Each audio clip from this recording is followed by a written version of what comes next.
B'Shem Hashem na'aseh v'natzliach, Shiur Torah, Bruchim Habayim. We are back here on our Wednesday night Stump the Rabbi, where, Baruch Hashem, you guys let me talk for a little bit, give you some chidushim, then you ask some questions, HaKadosh Baruch Hu gives us the answers, and we learn together, B'ezrat Hashem, in order to get closer and closer to HaKadosh Baruch Hu. Tonight's shiur will be for a refuah shlema for Orit bat Ilana, Rabbanit Levana bat Sarah, Rabbanit Sarah bat Anat, Rabbi Ephraim ben Shulamit, David ben Esriya, Doris bat Joa, Abigail bat Surya, Talia bat Sarah, Michal bat Yael, Serach bat Batya, Yitro ben Avraham, Stefan ben Katarina, and also for a Atzlacha Rabba for Shaul ben Farzane, Yitro ben Avraham, Oshri ben Doris, Gabi ben Doris, Elad ben Doris, David ben Esriya, Marsha bat Julie, and her dear daughter Ayla bat Marsha, and her son Samuel ben Marsha and Alexander ben Marsha, and the rest of her children, B'ezrat Hashem. And also Atzlacha Rabba B'chol Ma'aseh Yadav to our dear friend Shmuel Yitzchak ben Fala Farel, and also a Atzlacha Rabba Zivug Agun to our and all of the Brachot and Yeshuot to our very dear friend the Mezakeh Rabim, the Oev Elokim, and everything that has to do with him, our very, very dear friend Reuven Chaim ben Fala Farel. Kadosh Baruch Hu yivarech otam bekol mikol kol, Chaim arukim, shlemim, meleim Torah, mitzvot, gmilut chasadim. Now, if anyone asks how come I give a certain blessing for everybody, but then Reuven gets a special blessing. Sometimes you see other people, but why does Reuven get a special blessing? Because Reuven is a Mezakeh Rabim. Reuven loves Torah, but not only loves Torah, he helps people do tshuva, Baruch Hashem. Now, all the other people, Baruch Hashem, also help people do tshuva. They donate, they share, and so on. So, of course, everybody that's watching now helps people do tshuva. But there's helping people do tshuva directly and indirectly. So when someone goes out of the way to help people do tshuva, they have a very special place in my heart. Surely, very special place in the Kadosh Baruch Hu's heart, as he calls them stars. So anyway, Rabotai Yekarim, we have a very, very interesting shiur planned ahead for you. It would be really a big honor to deliver it the way that Hashem wants me to deliver it, B'ezrat Hashem. But before that, to give you a little bit of update, so anyone that is subscribed to our website newsletter, all you got to do, it's free. You just go to website be'ezrathashem.org, beezrathashem.org, and you subscribe over there, and you'll get a weekly newsletter from us with different updates of what's going on, whether it's events, shiurim, our newsletter of Rabbi Ephraim's write-ups for each week in Hebrew, and different things. So today, Baruch Hashem, our wonderful team shared a new newsletter with quite a bit of updates, and one of those updates is something that I've been working on for a very long time. Many of you that have been listening to us and learning together with us for some time have heard me bring up the name of Rav Nisim Yagen, alav shalom, many times. Rav Yagen, alav shalom, was one of the greatest kiruv rabbis in history, without any question. So much so that he literally built communities, not just help people do tshuva, but literally built communities in Staten Island, in Lakewood, in different parts of America and other places. Literally, there were communities that were built as a result of all the amazing work that he did. And those that have read up a little bit about him know that, he actually, although he was Israeli, he went to and learned in Lakewood for some years. But then eventually decided to go back to Eretz Yisrael to start doing kiruv. And before he went, they really wanted, the Rebbe over there wanted to keep him in America, to keep him learning, he says, You have to stay. He said, no, Rabbi, I got to go back. He says, listen, if you stay with us here in Lakewood, you keep learning the way you are, you're going to be the next Gdol Adol. You're going to be the biggest rabbi in the world. And he told them, Rabbi, I got to go back. He wanted to help Am Yisrael do tshuva. So, I mean, he gave up literally becoming the biggest rabbi in a generation. Another Rav Kanievsky, another Stipler Gaon, another Rav Elyashiv. That's how much of a genius he was. In order to get Am Yisrael closer to HaKadosh Baruch Hu, and he became the Gdol Ador of Kiruv. But nonetheless, anyone that listens to his shiurim knows that they're full. Every shiur is different from the other. They're all full of chidushim, full of insights, and really it's for anyone that speaks Hebrew, understands Hebrew, it's a must. And he had a commanding voice and persona about him that the walls did tshuva. I've listened to quite a bit of his shiurim over the years. I could tell you that it's one of those things where it's just diamonds, just pure diamonds. So now one of the things that was unfortunate for many years is the fact that Rav again, although he lived in America for years, you can't really find much in English, and the reason why is because he only had 2 of his lectures in English. The rest of them are all hundreds and hundreds of shiurim in Hebrew that you can find. But the English, there's only 1 or 2, 3 videos in English. I think we've publicized a couple of them over the years. We even have them in one of our videos where he talks about Shabbat. But really, it's nothing to compare. Nothing to compare the English versus the Hebrew that he had. But nonetheless, so that means the English-speaking public literally was missing this holy Torah. Now, years ago, I saw that and discovered that his dear son, his children, Talmidei Chachamim, they took the initiative. His different parts of his family, all Talmidei Chachamim, all people that love Torah, took the initiative and took his writing, took his shiurim, took his lectures and wrote them down in English in a readable format. And the first book that was translated to English, because he had many books in Hebrew, was this well-known book called Netivei Or. Now, this Netivei Or, it's something like 800 pages, but you're going to read it in 2 days because it's just that good. It's beautiful Torah, short little excerpts about everything.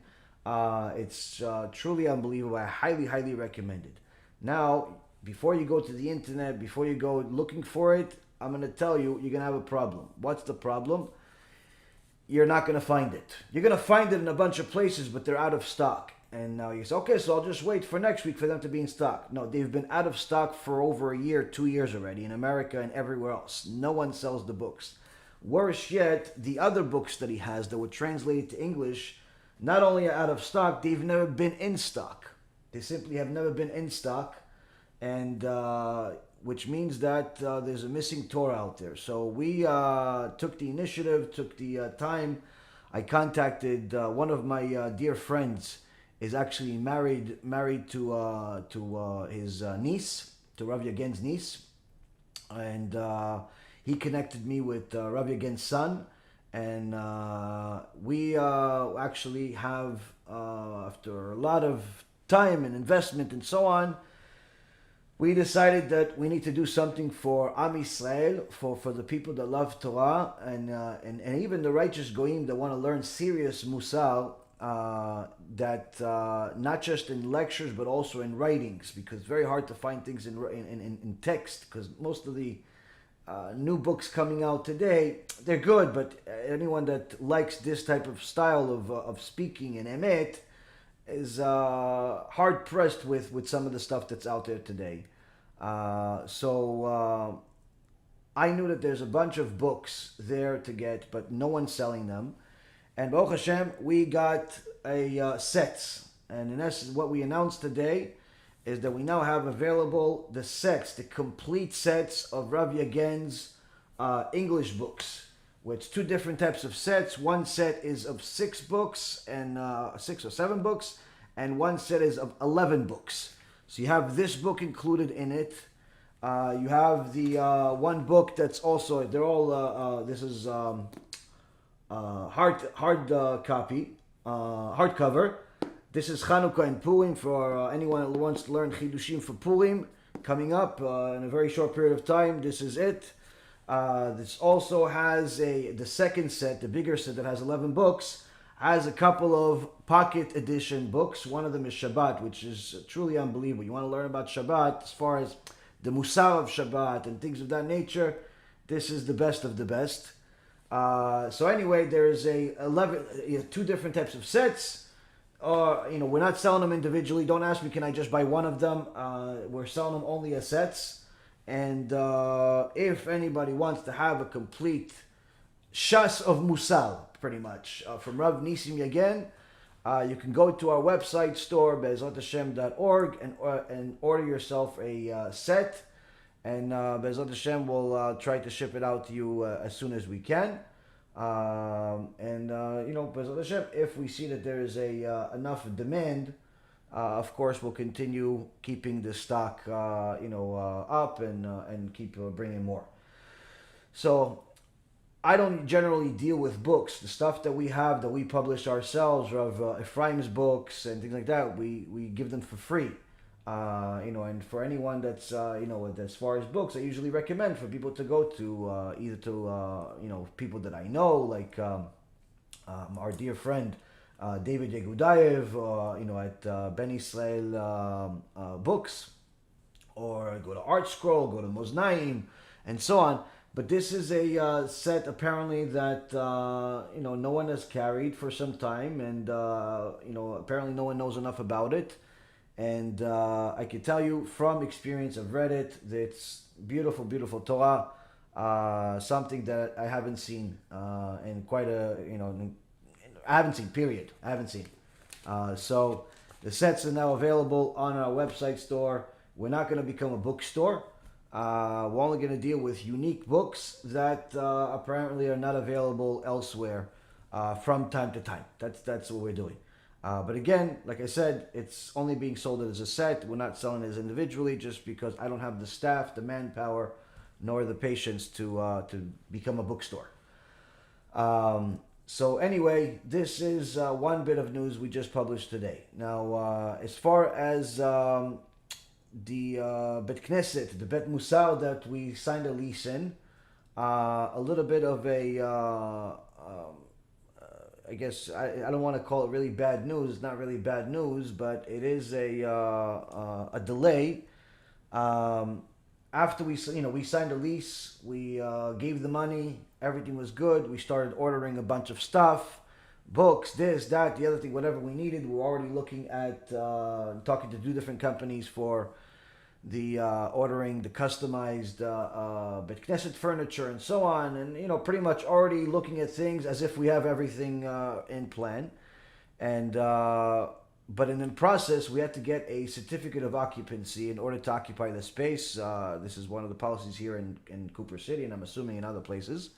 I'm used to where the building has a certificate of occupancy and that's it. The businesses don't need to have it, but apparently here that's different. Anyway, in the process of filing for the certificate of occupancy, the city informed us that it's not possible to get a certificate of occupancy because the building made a big boo-boo. The building made a big mistake. They do not have the ability to lease a space to a synagogue or anything that's of assembly, meaning anything that is where people congregate for long periods of time, whether it's a synagogue, le'avdil, a church, or even a school of any kind, anything that people show up, a bunch of people show up at a certain amount of time and stay there for a while, that's called assembly. Everything else is retail, like somebody wants to sell donuts or coffee or a supermarket, people go in and out, that's that. So because of that, the assembly requires much more parking. Long story short, because I want to go into the Shiur Torah, I don't want to miss anything. The building made a mistake, and they do not have the permission to have it, or they already have some in the shopping center, but they're maxed out, and the only way to get it is if they get a variance, and a variance takes a very long time and a lot of money. And unfortunately, from what it looks like right now, the building is not willing to invest this money or time to get this variance, which would leave us with really only one choice, which is to get out of this lease, and we're back to square one of needing to find a location to start our operations. And from a lot of research time, headaches, and so on, it seems to me that really our only way is to buy a place, to buy a building. So for any of you that have money or know people with money that are willing to help build the future of Judaism in America, you want to help us, go to our website, bhkolel.com. It's one of our campaigns to build the yeshiva. We need to raise several $1 million to do it.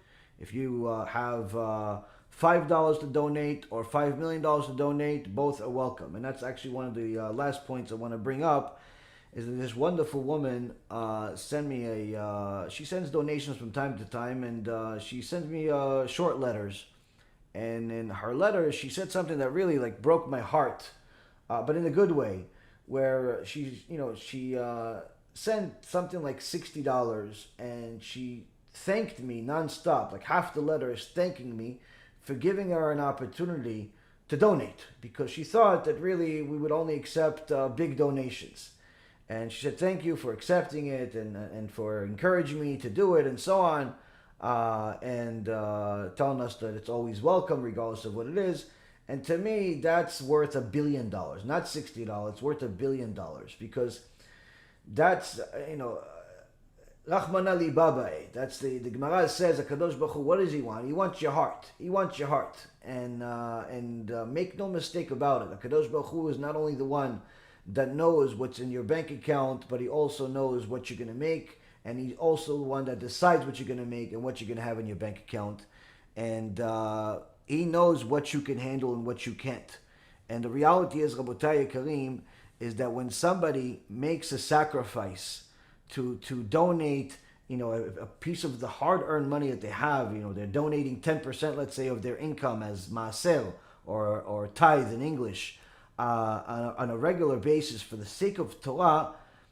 It doesn't matter what the amount is. If you donated that 10%, or if you have a lot of emunah and you're donating 20%, and it doesn't matter what the amount of money is.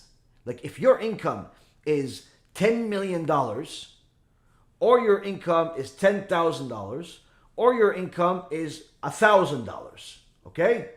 And you donated that 10% for the sake of helping us publicize Torah around the world to wonderful people like yourself and others, to help Am Yisrael do tshuva, to help the righteous Noahides get closer to Hashem and do tshuva, to help HaKadosh Baruch Hu's children get closer and closer to Him with the truth and nothing else but the truth.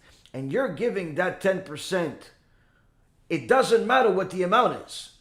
If it's 10% of $1,000 being $100, 10% of 10,000 being 1,000, or 10% of 10 million being $1 million, in a Kadosh Baruch Hu's eyes, it is exactly the same. Why? Because He knows how difficult you worked for it, how difficult it is to give it. Needless to say, how difficult it is to give it to Torah, rather than to give it to something that you get something right away out of it. He knows. And He knows how difficult it is to do it in secret. Why? Because nobody knows that you're donating. Nobody knows that you're donating. You go to BezratHashem.org, you go to the app, the Bezrat Hashem app, you go on this Facebook Live, you donate. No one knows that you're donating. And quite frankly, even if they know, they see that you donated a few dollars, no one really cares. I see these wonderful people all the time say, donate, donate. And, some people listen and some people don't listen. The reality is, no one really cares that you donated. You're not getting that oh and wah and type of, clap that you would get if you donated in public, in a shul. You told people, hey, I'm donating $1,000, and everybody tells you, Chazaku Baruch. You're not getting that. HaKadosh Baruch Hu knows how hard that is. And that's the highest level. That's the highest level, Rabotai, one before the highest level of giving tzedakah, where no one knows. You're doing it almost practically anonymously. You're not getting any credit for it from your peers, but HaKadosh Baruch Hu says that gives you all the credit from Him. Because you're donating to the right place, you're donating the right amount, and it's hard for you, whether you're donating 10% of $1,000,000 or you're donating 10% of $1,000, HaKadosh Baruch Hu knows how hard it is to do it, and trust me when I tell you, that's the best money in the world to get. That's the best money in the world to get, because I know money that comes from people like that, it's blessed money.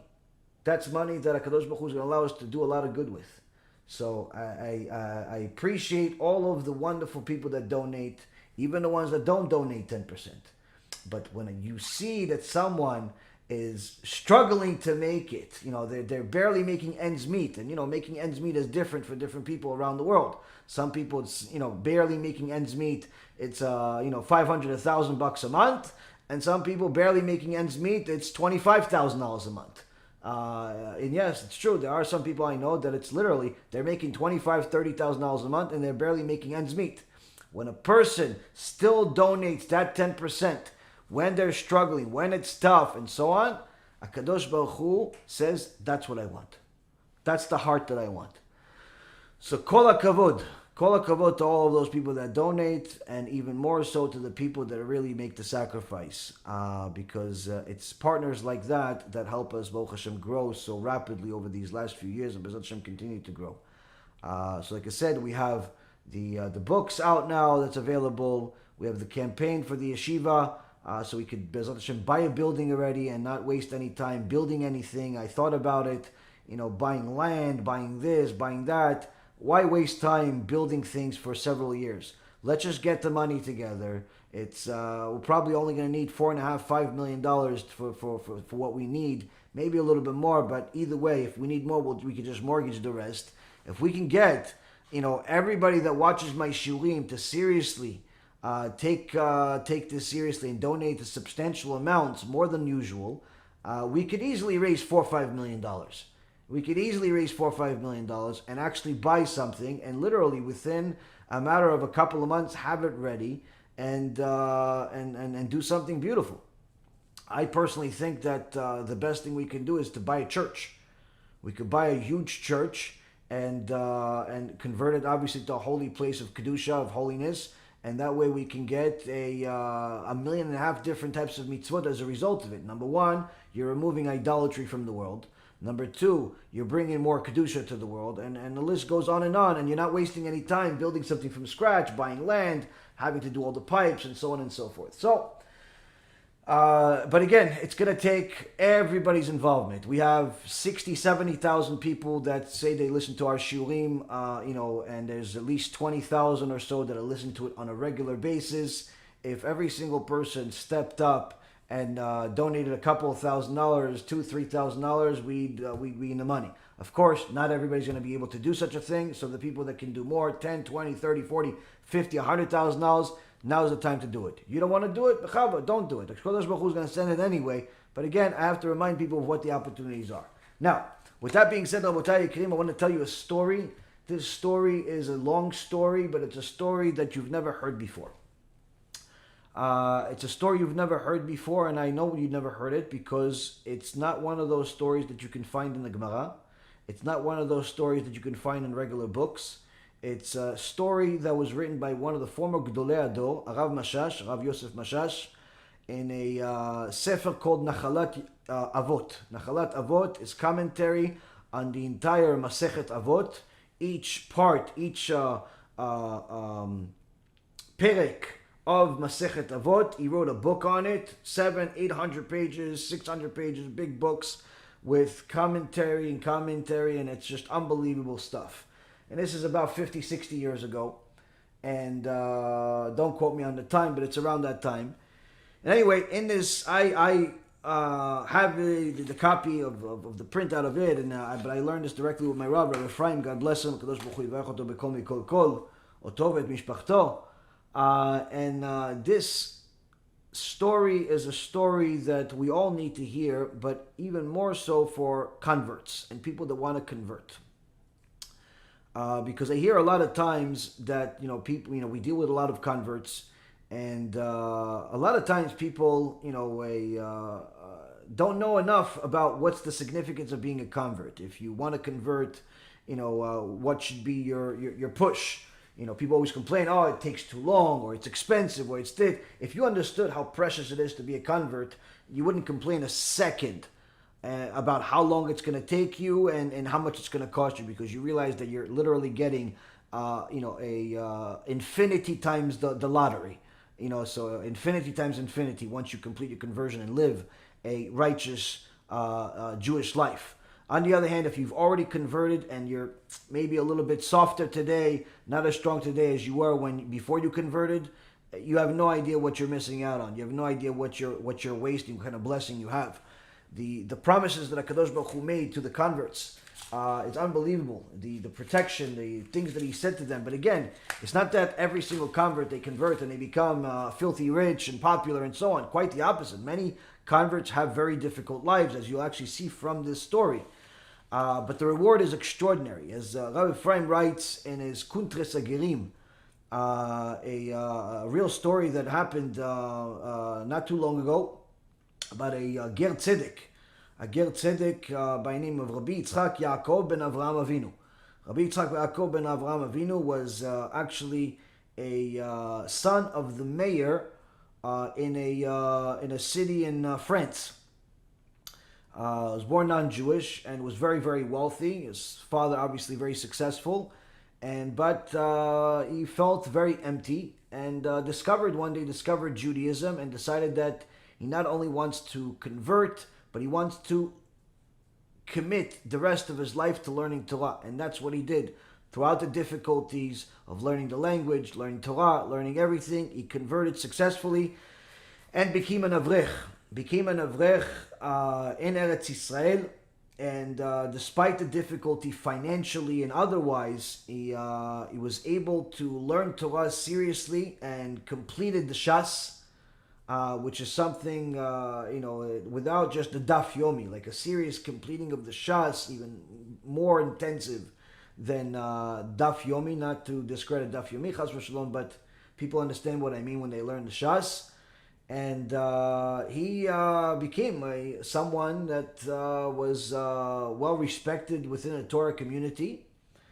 And about 5 years ago, they discovered that he has, Hashem Yishmor, cancer in his tongue. And within a relatively short period of time, a lot of, chemotherapy, very painful treatment. He eventually, he accepted everything with love. He was a very righteous person, accepted everything with love, and eventually HaKadosh Baruch Hu took his neshama back, which happens at times where HaKadosh Baruch Hu see that there's a pure neshama that in a generation of sinners, HaKadosh Baruch Hu sometimes takes the roses instead of taking the rest, because he says, listen, you could take one precious neshama like this instead of 100,000 sinners, to at least give these 100,000 sinners more time to do tshuva. So he took this precious neshama, Rabbi Yitzchak Yaakov ben Avraham Avinu, and as he passed away, his family opened his tzava, his will, and they saw that his request was to be buried in Ara Menuchot, in the mountain of Menuchot, and not Ara Zetim. And he wants to be buried in the ground and not in one of these floors that people are doing today, which is very problematic halachically.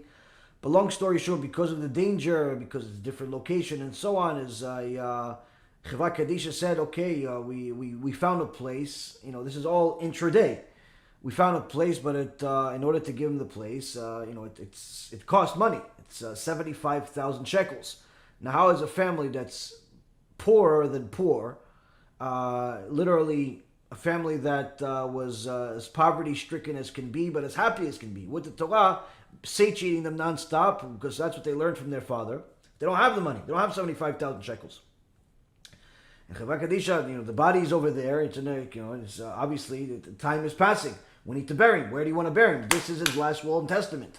What do you want to do? And I said, well, that's his request. We have to honor his request. Okay, but we can't honor his request if you can't pay the money. So people ask you, what are you going to do? The time passes. It's 5:30 in the afternoon already. We're already getting to a point where it's almost coming to night. It's passing the day. It's 5:30 in the afternoon.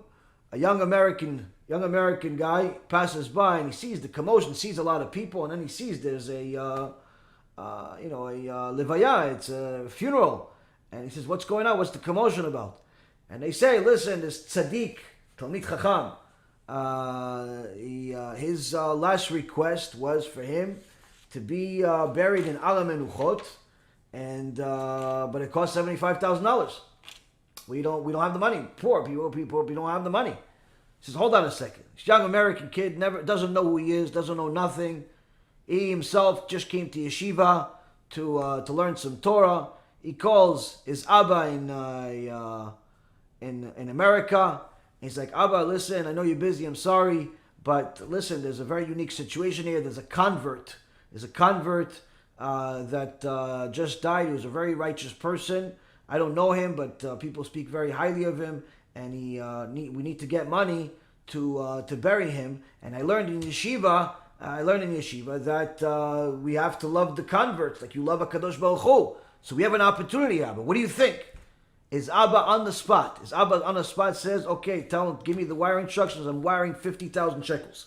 Meaning, we're short 25,000, but already got 66% of the way to go just from once.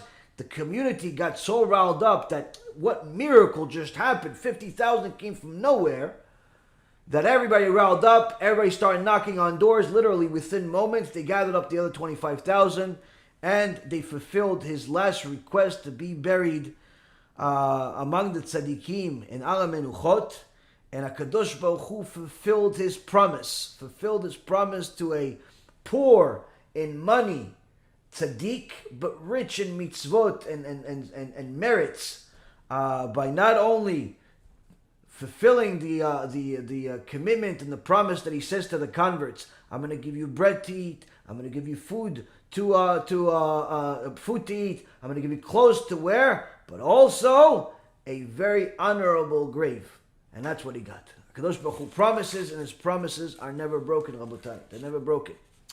You see, Rabotai, when a person is a real righteous convert, they live this life. It's never easy, but nonetheless, they live this life. Now, you have probably heard no less than 10 times from me and many others, anytime converts are mentioned in a positive way, that some of the most righteous people that ever lived were converts. We have Rabbi Meir Baal HaNes was a convert. When the Chachamim asked HaKadosh Baruch Hu, why did you make Esav? Why did you make, the angels actually asked Hashem, why did you make Esav? Why did you, his grandson is Amalek, your arch enemy. HaKadosh Baruch Hu said to them, it's worth it for me to make Amalek, because from Amalek will come Rabbi Meir Baal HaNes. So Rabbi Meir Baal HaNes was Kodesh Kodeshim. We have Shmaya Naftalion. We have Yitro, this week's parashat Yitro. We have the grandmother of the Mashiach, Ruth the Moabite, and many other tzaddikim. But the one that always everyone knows is that Rabbi Akiva came from converts. It was Akiva ben Yosef. His father's name was Yosef. Only question is, what's the story? Why did his father convert?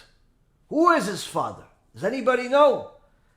I just learned this. And I'm telling you that when I learned this story, both me and my Rav were crying.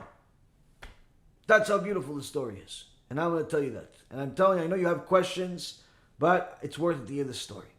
I'll try to keep it short and simple, but it's not short and it's not simple. But it's worth to hear.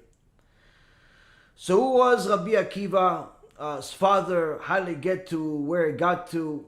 What's the story? I mean, this is a story of a lifetime, but it's a story full of struggle. It's a story full of suffering. It's a story full of the battle that each and every single one of us, needless to say, the people that are converts or Baalei Tshuva, need to know like the back of our hand. Because if Rabbi Akiva was as great as he was and he had to go through all of this, surely we can't complain about ourselves. But let's see, Rabotai Yikarim. Arav Mashash, Alav Shalom, Arav Yosef Mashash, in a sefer called Nachalat Yaakov, in a page 166, 167 and on, goes through details of who is this Yosef, the father of Rabbi Akiva. In the city of Lud, there was a woman named Sarah, a widow, and her daughter, that was a Jewish woman that was exceptionally beautiful and exceptionally righteous. And next door to her lived a goy, a non-Jewish man that was very beautiful. He was a warrior and he was also very wealthy, very well-to-do, and his name was Yosef. Now, this Yosef was a very nice person, and he wanted to marry Sarah. But of course, Sarah would tell him, listen, I appreciate it, thank you very much for being kind, but I will never marry you so long as you are not Jewish. And really, I only want to marry a natural-born Jew. But Yosef would constantly try to entice her, talk to her whenever he had the opportunity, but she was very, very modest and barely ever went outside. Why did she barely ever go outside? Because at that time, Rabotai Yikarim, the evil Roman Empire was taking over the world and had a decree passed on every place that they conquered that any beautiful woman captured by the Romans and put in the prostitution houses they had in every city, where this would be a place where all of their soldiers can do whatever they want. And this literally was all over the world. Anywhere that the Romans were had enormous, huge prostitution houses. As soon as they found out there's a beautiful woman in a certain area, a bunch of soldiers would show up, break down the door, kill the husband and the kids, take the woman, no questions asked, and that's it. That's it. Put her in this place. This, unfortunately, Rabotai Yikarim, hurt the Jewish world more than anybody else. Beautiful Jewish women literally would not leave the house. Would not leave the house at all, in fear that somebody would spot them. Some non-Jew would spot them, or some Rasha would spot them, try to gain favor in the Romans' eyes by getting their attention, saying, listen, there's a beautiful woman living in that place over there, get a few dollars for it, recruitment fee, and that's it. Abat Israel is gone forever and there's no way to get her back. Shem Yishmo. So, one day, Sarah, with no choice, had to get something, food, and she had to leave the house, and was discovered by some Rasha, who then told the Romans that there is a beautiful woman in this community in Lud, in the city of Lud, and without any notice, without any warning, a bunch of soldiers show up, break down the door, take Sarah and her daughter with them, and bring her to the prostitution house. The next door neighbor, the righteous Gentile, Yosef, found this out and was following them along. Of course, since he was not Jewish, no one suspected him of anything, and he would follow them along to see what's going on. This tzadikah Sarah was so righteous, and her daughter was so righteous, that even the thought of some filthy person touching her without being her righteous Jewish husband made them both physically sick to the point of near death. Near death. They both had to be put into a hospital, but only after the first place that saw them, the first prostitution house, when the commander over there saw how beautiful Sarah is, he says, no. She is out of this world. She doesn't belong here. She has to go directly to Rome. She's in the VIP section with, they give it to the Caesar himself, or one of the major leaders over there. This is something out of this world. He literally said this, she's out of this world. And they took her to Rome. Yosef is following the whole way, trying to see what's going to be, but knowing that there's really not much that he can do. By the time she got to Rome, both her and her daughter get sick to the point of near death. They're both admitted to the hospital over there.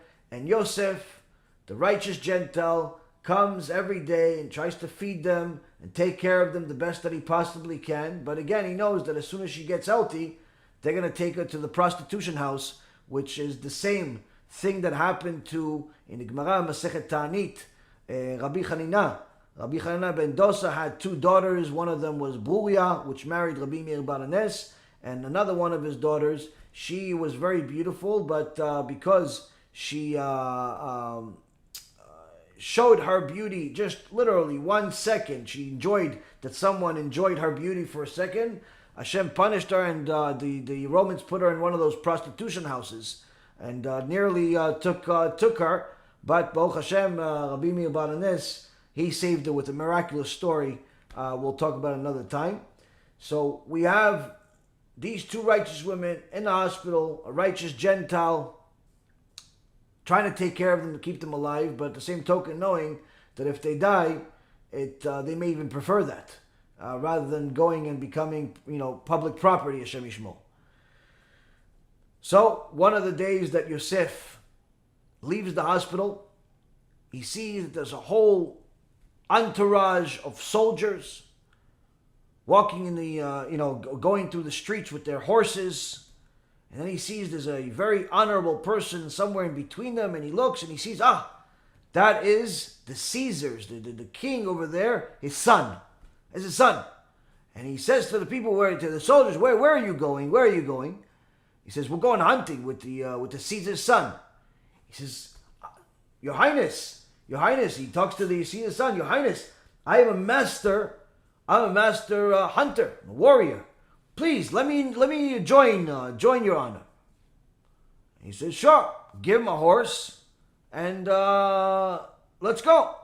And that's what happened. So Yosef joins the Caesar's son and his rest of his soldiers to go on a hunting trip. And in those days, it's not hunting like today with guns, looking for a deer here and there. No, they were hunting for lions. They were hunting for lions, they were hunting for tigers, they were hunting for all types of very, very aggressive animals. They themselves were aggressive animals. And as soon as they arrive at the location, as you would have it, a whole group, a whole family of lions show up, and they say, it's on. Soldiers go full force with the dogs, with everything, and start chasing down the lions. We're talking about many, many soldiers. And everybody's chasing, and Yosef is chasing, and he is following everyone, and he sees that the Caesar's son, he's going, and his horse gets stuck in something, and the Caesar's son falls off the horse, and everybody else continues to ride on because they didn't even know what happened. But because Yosef was in the back, Mamash Siyati Dishmaya, B'Yizrat Hashem wanted this to happen. He sees him and he stops. And he sees that the Caesar's son is in very, very terrible condition. Broke some bones, bleeding everywhere. And the rest of the soldiers are hunting, going, chasing, with no care in the world, because that's what they came here for. So Yosef takes the Caesar's son over his shoulders, brings him to safety, and settles him down, and he resuscitates him, brings him back to life. He lost consciousness. And as the young man wakes up, they're both sitting down there, and suddenly a enormous lion or lioness or big cat type of creature that is almost double the size of a normal one, starts walking down and clocks exactly these two people. Why? There's blood in his way. He sees it. He smells it. He's already tasting it. And he comes in for the attack. As he sees it, of course, the son can't do nothing. He can barely stand. Yosef takes his sword, takes the Caesar's son's sword, and attacks this lion and kills him. After that, after this monumental battle, where he showed not only that he's really a warrior, but he saved this boy's life twice. He says, I owe you my life twice. I owe you my life twice. He says, let me take you back to your home. And they start going. Now, as all of this is happening, the soldiers eventually hunted the lions, killed them, and then woke up and realized, wait a minute, where's the boss? Where's the boss's son? They run back to the castle, he's not there.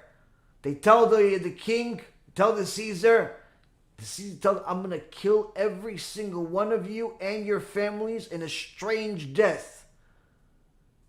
For what you did, you forgot my son, you lost my son, I'm going to kill every one of you. The whole kingdom is scared to death. The king's son is missing. They don't know what to do. Every soldier, stop what you're doing, go look for my son. Everyone's looking everywhere, no one knows what to do, but suddenly Yosef shows up with the king's son as the hero that he was, and the son tells his father everything that happened. The Caesar tells Yosef, I owe you my life, my wife owes you her life, and my son owes you 2 lives. Whatever you want, tell me, you have it. And Yosef tells him, I don't want much from your highness. All I want is that there's a decree that your highness has with taking these women, and there's a woman that I love dearly. A woman that I love dearly named Sarah that was taken. She was my next door neighbor. I was planning on marrying her, and she is sick, her and her daughter. Please free her and allow her to marry me. Without question, of course, get her out of there. They bring her all the way to the castle. Here she is. She's taken care of.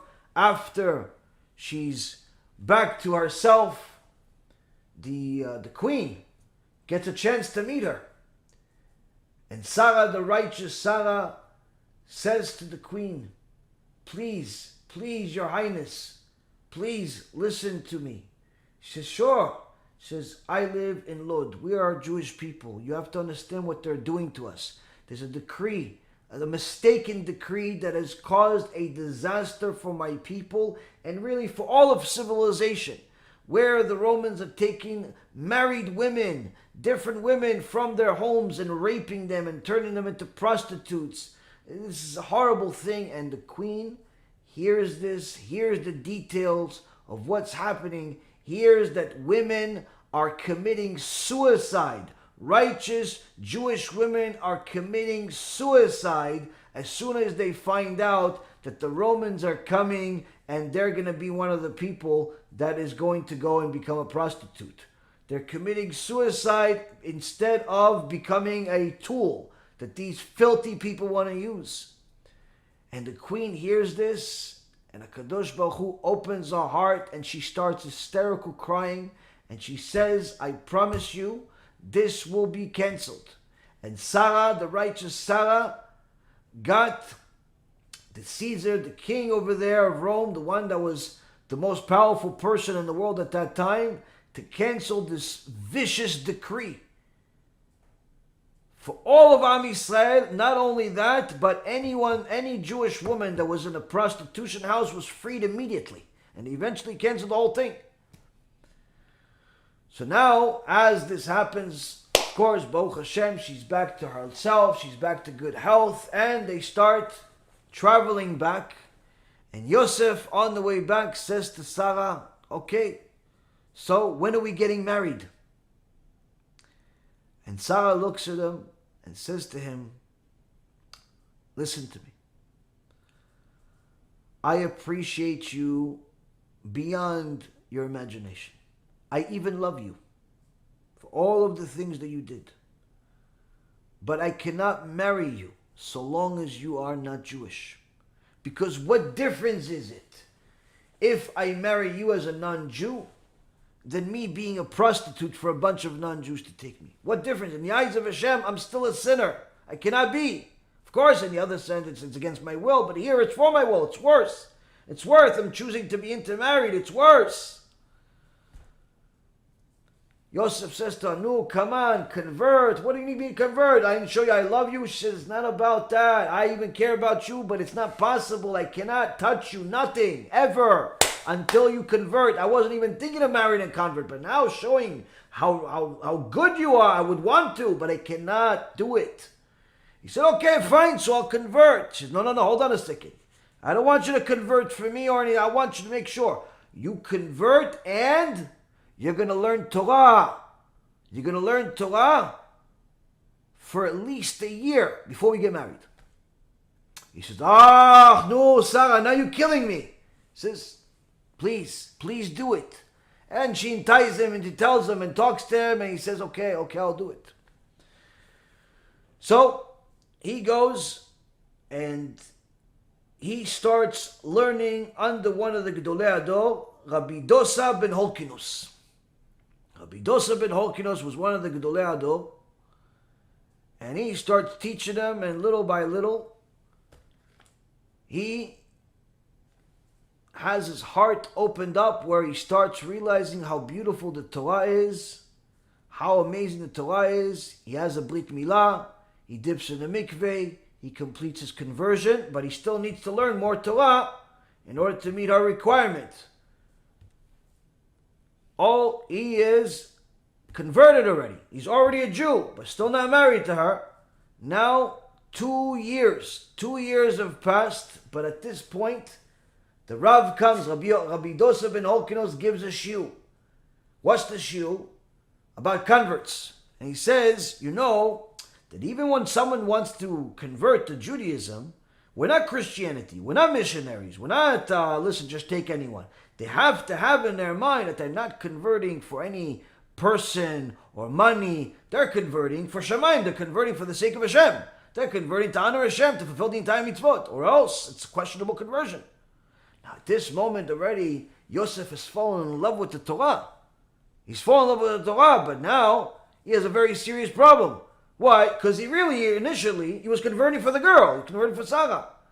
He tells Sarah this thing and he says to her, I'm sorry, Sarah. I'm going to have to leave you. When leave me? We haven't got married. Oh, no, I can't marry you. Why not? What do you mean you can't marry me?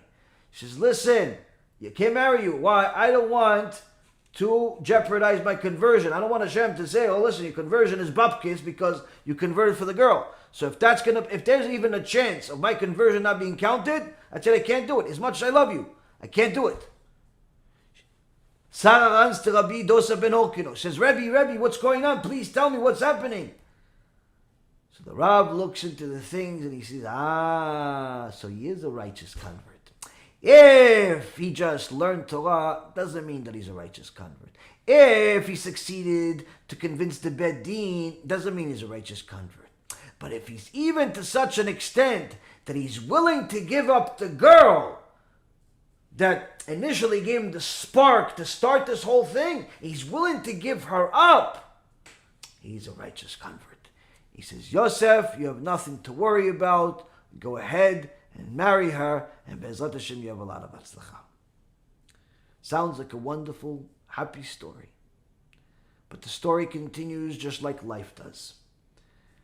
Yosef and Sarah get married after 2 years of him learning Torah and converting. So it wasn't like a 1, 2, 3 like some people think. You just go to the Beit Din 1,000 years ago and they convert you on the spot, 1, 2, 3, no matter what. It took a while, especially righteous converts. Yosef fell in love with Torah. He's learning Torah. His wife, Tzadika Kedusha, and they have a son. And they call the son Akiva. And Akiva is a very, very special young boy. But this young boy grows up in a religious house for only 2 years. Why only 2 years? When Akiva gets to 2 years old, Sarah, his mother, the righteous tzadikah, falls sick and dies. His mother dies. Yosef, his father, who loved his mother more than his own life, from the sorrow of losing the love of his life, fell sick himself and died. And at 2 years old, Akiva becomes an orphan child with nothing. One of Sarah's friends, a Jewish woman, was a maidservant that worked at the house, at the mansion of one of the richest men in Am Yisrael named Kalba Savua. And she said, okay, Akiva, she took him under her wing, she adopted him. He said, okay, you come with me to work. And she started taking him to work. And I didn't know yeshiva, no learning Torah, just learn how to work. But this little Akiva learned quickly. And Kalba Savua noticed, this young kid, he's smart, I can make him one of my shepherds. And Akiva was a very, very smart person and learned everything there is to know about the animals, how to feed them, how to do this, how to make sure they go this, and how to make sure that they do that. Became an expert shepherd at a young age, but no words of Torah. But everyone appreciated him for being what a shepherd, young man, shepherd, smart. Every so often, after working a very, very long day, he would see that several big scholars come into the home of Kalba Savua, and they sit with other scholars there, and they start discussing different matters, just talking. You know, in those days, there wasn't written Torah. The oral Torah was not written, so everything was discussed orally. They would learn the Shas orally. They knew the entire Torah by heart. And he saw how Kalba Savua, the richest man of the land, gave them so much honor and respect and so on. He said, no, and he thought to himself, this Akiva thought to himself, like, what are they even doing? What are they even doing? I'm the one that's working my tushy off over here, and no one's paying me nothing, no attention, no nothing. And these old men over here, these young men over here, these, they're talking, and they're getting so much respect. Why? Because they think of themselves as scholars.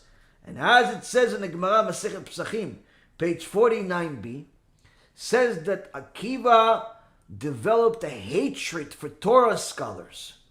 So much so that he said, give me a Torah scholar and I would bite him like a donkey. Why a donkey and not like a dog? Because a donkey bites, he breaks the bones too. He hated Torah scholars. There's no Torah. But he knew that the respect that they're getting while he's not getting any of it didn't make any sense to him. As you would have it, one day, this young man Akiva is in the fields, as a shepherd, far away from where everyone lives and so on, and then he forgets to bring the water. So he goes to the place where there's water, and he sees that everything has bugs in it and all types of filth and so on. He can't drink any of the water. So he figures, okay, so, eventually people pass by here. I'll ask him for some water. What's the big deal? Give me a cup of water. So, first group of people pass by, and he knows them. He said, "No, can you please give me some water?" He said, "No, you take care of you, we take care of us. Yeah, but we know each other. We're in the same neighborhood. Neighborhood, no neighborhood. We got our water, you got to take care of yourself, buddy." And they pass. He said, "Okay, well, hopefully somebody that I'm friends with would pass. Give me some water." As you would have it, a group of his friends, good friends, pass by. Hey, what's up? How are you? High five, hey, what's going on? Listen, guys, I'm working, I can't go back. I'm working right now, I can't just leave the sheep here. Do me a favor, give me some water.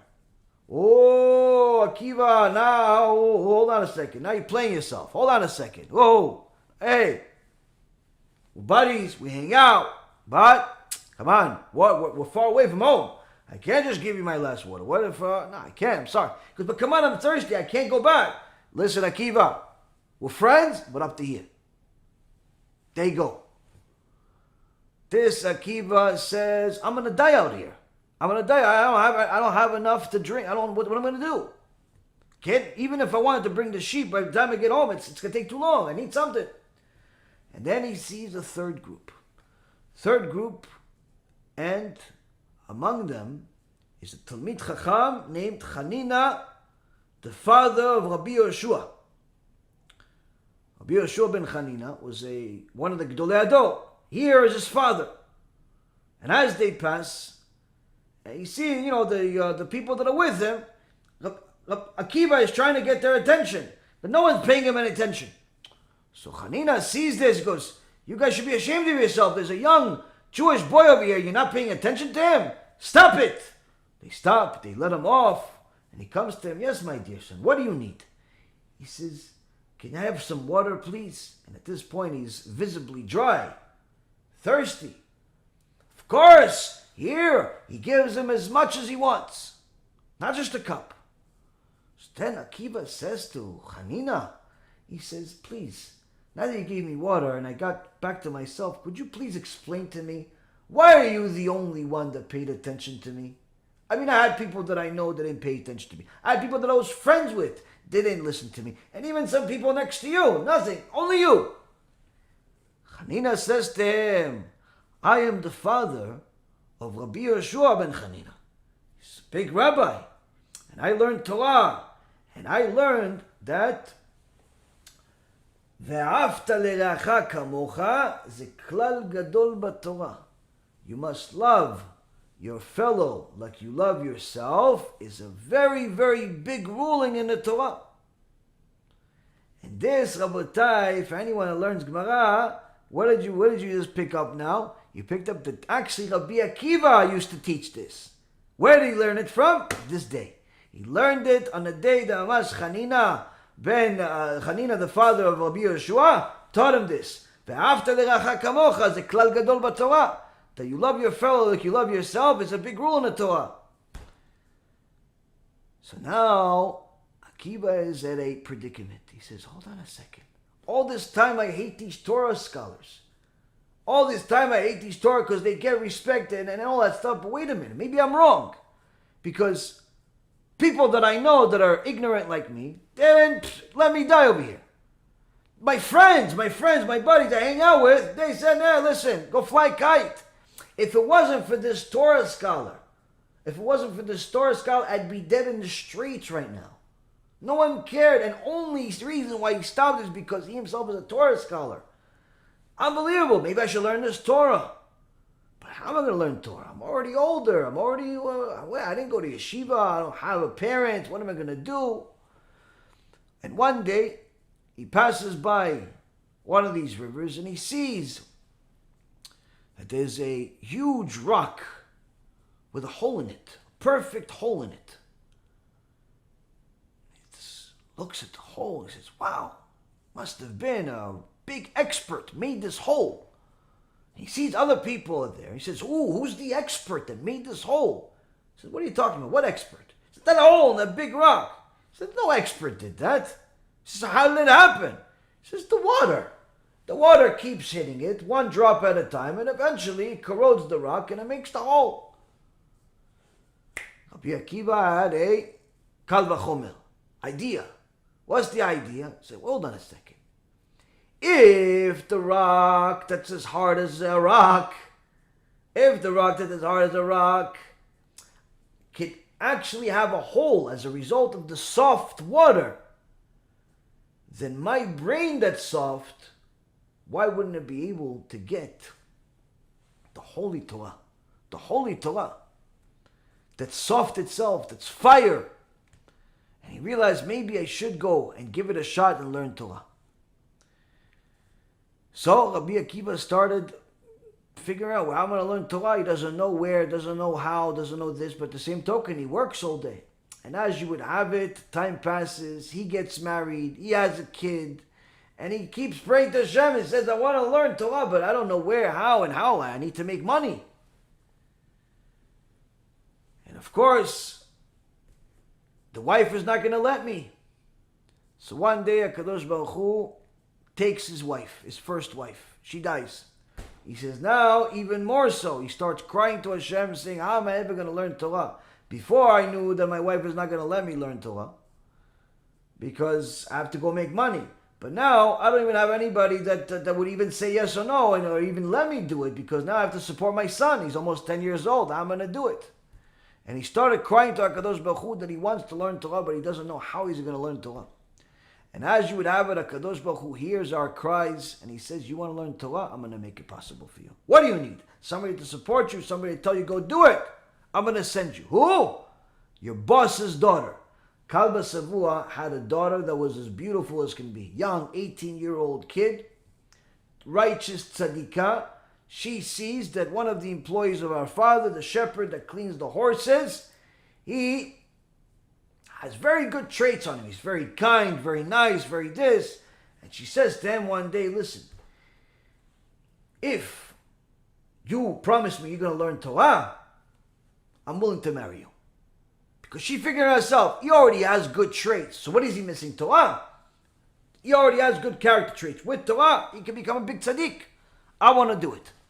He says, you're going to be willing to marry me? She says, only if you're willing to go learn Torah.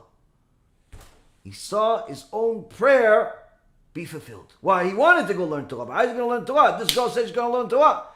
They want to get married. They're getting married. She gets married and secretly, and then tells her father Kalba Savua is as frustrated, as annoyed, and as angry as possible, to the point where he disowns her. He says, no, I'm making a neder. You are not my, you're not going to get nothing from me. Get out of the house. You're not going to get a penny. And they get, with a little bit of money that they have, obviously Akiva loses his job, and they go end up living in a barn where there's animals. But they have a little bit of clothes, they have a few things. They say, Bezat Hashem. And, every night is Rachel, that's very righteous and was formerly very rich. She's used to sleeping on a $10,000 mattress with all types of pillows and blankets. Now she's sleeping on straw. It's a little bit of getting used to. And every night she would get, very difficult night because the straw going in her hair.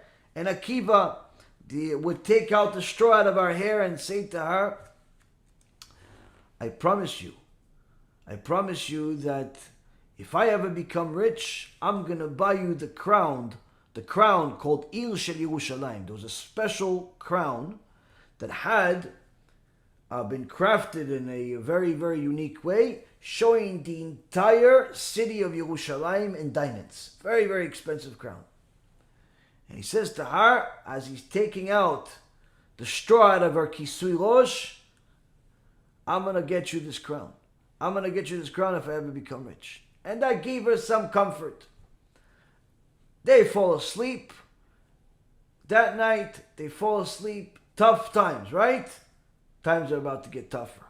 That very same night, a bunch of thieves go into the barn while they're sleeping, take everything they have. Everything that they have except the clothes that are on them. They wake up even poorer than they went to sleep, Hashem Yishmo. HaKadosh Baruch Hu saw that this test was very difficult for Rachel. It was very difficult for Rachel. It was very difficult for Akiva. But what can you do? HaKadosh Baruch Hu says there's a test to be given. I have to give you the test. It's for your own benefit. But to give them some nechama, some mercy, and some, a little bit of hope, he sends them Eliyahu Navi in the image of just a poor man who knocks on their barn and says, listen, my wife just had a baby, but we don't have anything. Maybe you could help us by giving us a little bit of straw that the baby can sleep on something. So that's the only thing they had left. They had straw. So Akiva gives him the straw. Go ahead, give him the straw. And both Akiva and Rachel, his wife, are happy now. It's like, see, there is even someone that's worse than us. For a few more days this continued, and then Rachel says, my dear husband, go and learn Torah. Go and learn Torah. He says, but I don't even know Aleph Bet. I don't know how to write. I don't know how to read. I don't know nothing. She goes, okay, so go start at kindergarten. And that's exactly what Akiva does. He goes to a kindergarten. The rabbi over there was a very righteous rabbi. He sees that Akiva and his 10-year-old son from his first wife are learning Aleph, Bet, Gimel, Dalet, Hey, Zayin, Vav, Zayin. They're doing everything. And his heart is breaking for him because he sees an old man is trying, and it's a little bit embarrassing, but he's trying really. And he starts praying and crying for him to HaKadosh Baruch Hu, and HaKadosh Baruch Hu opens up Akiva's mind, and within 2 years they complete studying not only the entire alphabet, the entire Tanakh. After 2 years, they complete the entire Tanakh. Akiva goes to the city of Lod to study under the two Gdolei Ador, Rabbi Eliezer ben Holkinos, Rabbi Eliezer HaGadol, and Rabbi Yeshua ben Chananya. Who's Rabbi Yeshua ben Chananya? Rabbi Yeshua ben Chananya is the son of Chananya that saved his life, that gave him the water. And he goes and he studies with them for 12 years. Studies with them for 12 years, Rabotai. Doesn't see his wife, no vacation, no off, no ben azmanim, no nothing. As the Rav Gifter Alav Shalom says, I don't even understand why people even have ben azmanim in yeshivot. What are you going to do with all that time other than learn Torah? What do you need so much ben azmanim? He says, our yeshiva in his day, this is not even that long ago, says our yeshiva is considered as if we are stringent because we only have 1 month a year of ben azmanim. Other yeshivot, every 2 months they have a ben azmanim, they have a break. What's the point? What are you doing with that break? And he tells the whole story. Rav Gifter, one of the Gdolei Ador of America in the previous generation, he says, what made Rabbi Akiva? How he learned Torah consecutively. After 12 years of learning Torah without a break, he goes back home. But HaKadosh Baruch Hu sends another test. The evil neighbor comes to Rachel and he says, look at you. Your father was right for disowning you. Look at you, have nothing. You sold your hair for people to make some bags with it and so on. You lost your beauty. You don't have any money. Your husband is not even here. You think he's loyal to you? You think he's really learning Torah? He left you already. Rachel the Tzadikah says to him, I know my Akiva. And if my Akiva can hear me, he would go back and learn another 12 years of Torah. If he really loves me. Akiva, without even spending a half a second to say hello, fulfills the wishes of his wife, turns around, and goes back to the yeshiva of Rabbi Eliezer HaGadol and Rabbi Yeshua ben Chananya. And learns with them further, meaning now it's not a break. There's no 12 and 12, meaning he's learning 24 years straight. Throughout this process, his own rabbi say, listen, Rabbi Akiva, you're a giant. You're something special. You need to open up your own yeshiva. You're a gaon. You're something out of this world. You don't need any more from us. Go open up your own yeshiva. He hasn't even said hello. He didn't have the money to send her a letter. Nothing, because he wasn't collecting money. He wasn't doing nothing. He did not have the money, literally did not have the money to send her a letter.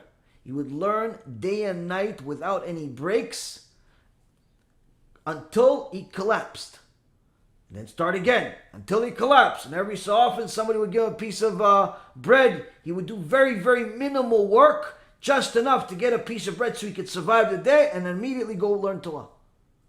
Didn't ask for tzedakah, didn't ask for any gifts, didn't ask for nothing. Why? Torah at its purest form. To compensate for this, HaKadosh Baruch Hu, the second he opened his yeshiva, he started his yeshiva, people from all over the world heard about this Rabbi Akiva, and they all wanted to go learn with him. 24,000 students show up. We want to be your Hasidim. We want to be your Talmidim. And he starts teaching them Torah, the biggest rabbi in history other than Moshe Rabbeinu. And he continues until there's 24 total years of studying Torah straight. After 24 years, he says, okay, I fulfilled the promise for my wife. Now it's time to go. Rebbe, what do you mean it's time to go? I'm going to see my wife. We're coming. She goes, come. 24,000 students show up, and of course the news spreads all over the city.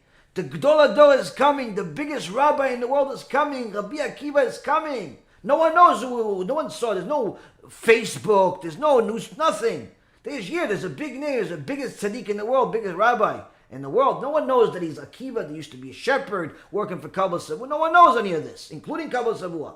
Only one person knows. Rachel. Rachel knows it's my Akiva.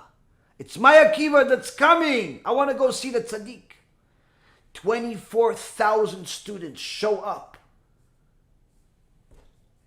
And everyone in the city, thousands upon thousands of people, want to see the tzaddik and his tzaddikim. Each one of them is a bigger tzaddik than the other. Little Rachel, this little woman, scrawny little woman, she was so poor, her clothes were completely black. But not black because that's the fashion statement of the day. She pushes through to get closer and closer to see the tzaddik and Akiva. Rabbi Akiva was Gdol Ador, so he walked in the front. No one was, would ever dare to pass him or walk in front of him. Akiva was the leader. Akiva was the Gdol Ador. You're not allowed to walk in front of your rabbi. Chas v'shalom. So Akiva is walking. Rabbi Akiva, Gdol Ador. And as you would have it, she gets to a point where she sees Rabbi Akiva. And Rabbi Akiva sees her. He stops. Everyone stops. Why is the Rav stopping? Is this where the Shekhinah is? Is the Kadosh Baruch Hu going to come? Why is the big rabbi stopping? Everyone stops. The whole world is quiet. And he says to everyone, move. So everyone listens like good little kids and splits like the ocean. Only one girl, one woman, one tzaddikah is in the end. And the people say to her, move, lady. Here, they give it tzedakah, move. They think this woman doesn't want to move, doesn't want to listen to the biggest rabbi in the world. Rabbi Akiva says, quiet. My Torah and all of your Torah and all the Torah that we have till this day, Rabotai Yekarim, all the entire oral Torah, all of it is hers. All of it is hers because she is the one that not only sacrificed time, money, inheritance, she sacrificed her entire being for the sake of Torah. All of my Torah and all of your Torah is hers. All of it is hers. Rabotai Yekarim, the world shook at that moment where the two connected, Rabbi Akiva and his dear wife Rachel. Kalba Savua found out that the biggest rabbi in the world is here. He didn't know it's his son-in-law. Immediately he says, listen, I want to meet with this biggest rabbi. Hey, you got to wait in line. But I'm going to Kalba Savua. Okay, you get some VIP treatment. Okay, we'll set up a meeting for tomorrow. Comes to Rabbi Akiva, he says, Kvod Rav, listen, I'm sorry to bother the Rav with such a question, but 24 years ago I made a neder, I made a swear that I disowned my daughter. And I don't know, I'm hearing bad things, she's poor and everything. How long can I keep this? So Rabbi Akiva knows he doesn't know it's him. He says to him, why did you make such a swear? He says, because she married a shepherd. Why would she marry a shepherd? He says, but maybe the shepherd knew Torah. He says he doesn't know nothing. Nothing he doesn't know. Well, would you, if the shepherd became someone like me, would you be okay with it?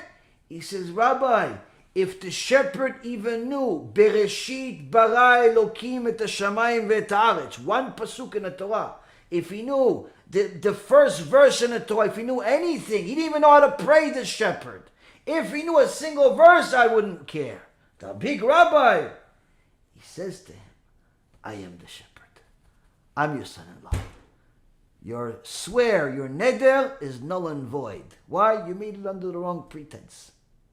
On the spot, Kalba Savua says, after he passed out and woke up, he said, half of all of my money, all of my possessions, is now given to you. And that, Rabotai, was only one of the 6 ways that Rabbi Akiva became wealthy, the Gemara says. Rabbi Akiva became wealthy from 6 different treasures that Hashem gave him. And he ended up buying his dear wife, Rachel, exactly what he promised her. The Ir Shel Yerushalayim crown, the most valuable crown in history. And he put it on top of her Kisui Rosh, on top of this head that she cut off her hair just to get some money so her husband can learn Torah. She cut off her hair just to make sure that her husband doesn't have anything distracting him while he's learning Torah. This, Rabotai Karim, is the story of Rabbi Akiva. It's obviously not the full story. There's 1.5 million other details, but this is the story of not only Rabbi Akiva and Rachel and the parts you've heard of, but the background of why did they have such merit? Why did Rabbi Akiva have such merit? When you come from parents, righteous parents like Sarah and Yosef, that sacrificed their life for the sake of Torah, sacrificed their life for the sake of Am Yisrael, what do you expect? This is the reason why when Rabbi Akiva came with a couple of other Chachamim to one of the Gdolei Ador,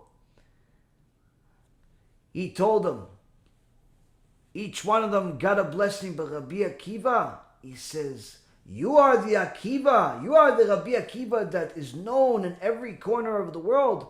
May HaKadosh Baruch Hu bless us with more of you, as many of more. Why didn't he say it about Rabbi Ishmael? Why didn't he say about Rabbi Yehuda? Why didn't he say about the others? Why Rabbi Akiva? Why it's bad to be them? No. He knew where Rabbi Akiva came from. He says, listen, the other rabbis, they're Gdolei Ador, they're tzaddikim, but they come from tzaddikim. Meaning his father was a big rabbi, his grandfather was a big rabbi, all the way to Ezra HaSofer, all the way to Moshe Rabbeinu, all the way to Aaron HaKohen. These tzaddikim already for generations. What yichus that Rabbi Akiva has? Why, his father's a convert, is a good guy. Wasn't a big rabbi. And not only that, he didn't even live with them. Why? He died when he was 2 years old. And you still became Rabbi Akiva? May HaKadosh Baruch Hu bless us with many more like you. Many more like you. It's easy to say, listen, this guy became a big rabbi because his father's a big rabbi and his grandfather's a big rabbi. But when you see someone, it's a Baal Tshuva, someone, it's a convert, someone that doesn't have any yichus, no heritage to speak of, still overcome all of the obstacles. You see, Kadosh Baruch Hu wants that. May Kadosh Baruch Hu give us more of those people. Why? If you can survive all of that, you become Rabbi Akiva. With that being said, Rabotai Yekarim, hopefully you enjoyed the story and it was well worth it for you to listen. I see from the amount of people that are tuning in and the numbers continue to increase, it seems like you guys enjoyed it as much as I did at least. Baruch Hashem. Okay, with that being said, let's start with some questions after I get a little drink of water. Baruch Hashem, I don't have to depend on anyone other than Hashem to get this water.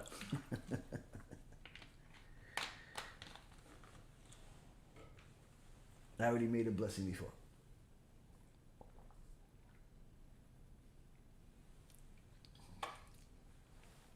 Okay.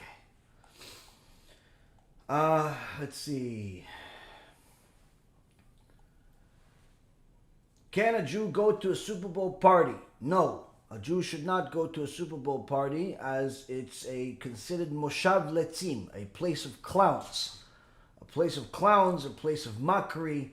It's considered Bitul Torah. It's celebrating Sparta, which is the Greek and Roman inventions of the Colosseum and the stadium with warriors inside. Watching the sports is problematic. Needless to say, wasting time and money attending these events is definitely not for a Jew to do. No. Joseph, why was Lot's wife turned into salt? It seems so random. Why didn't she just implode into dust? What's the deeper significance? Well, I mean, the Chachamim explained to us that when Lot's wife she really didn't want to leave.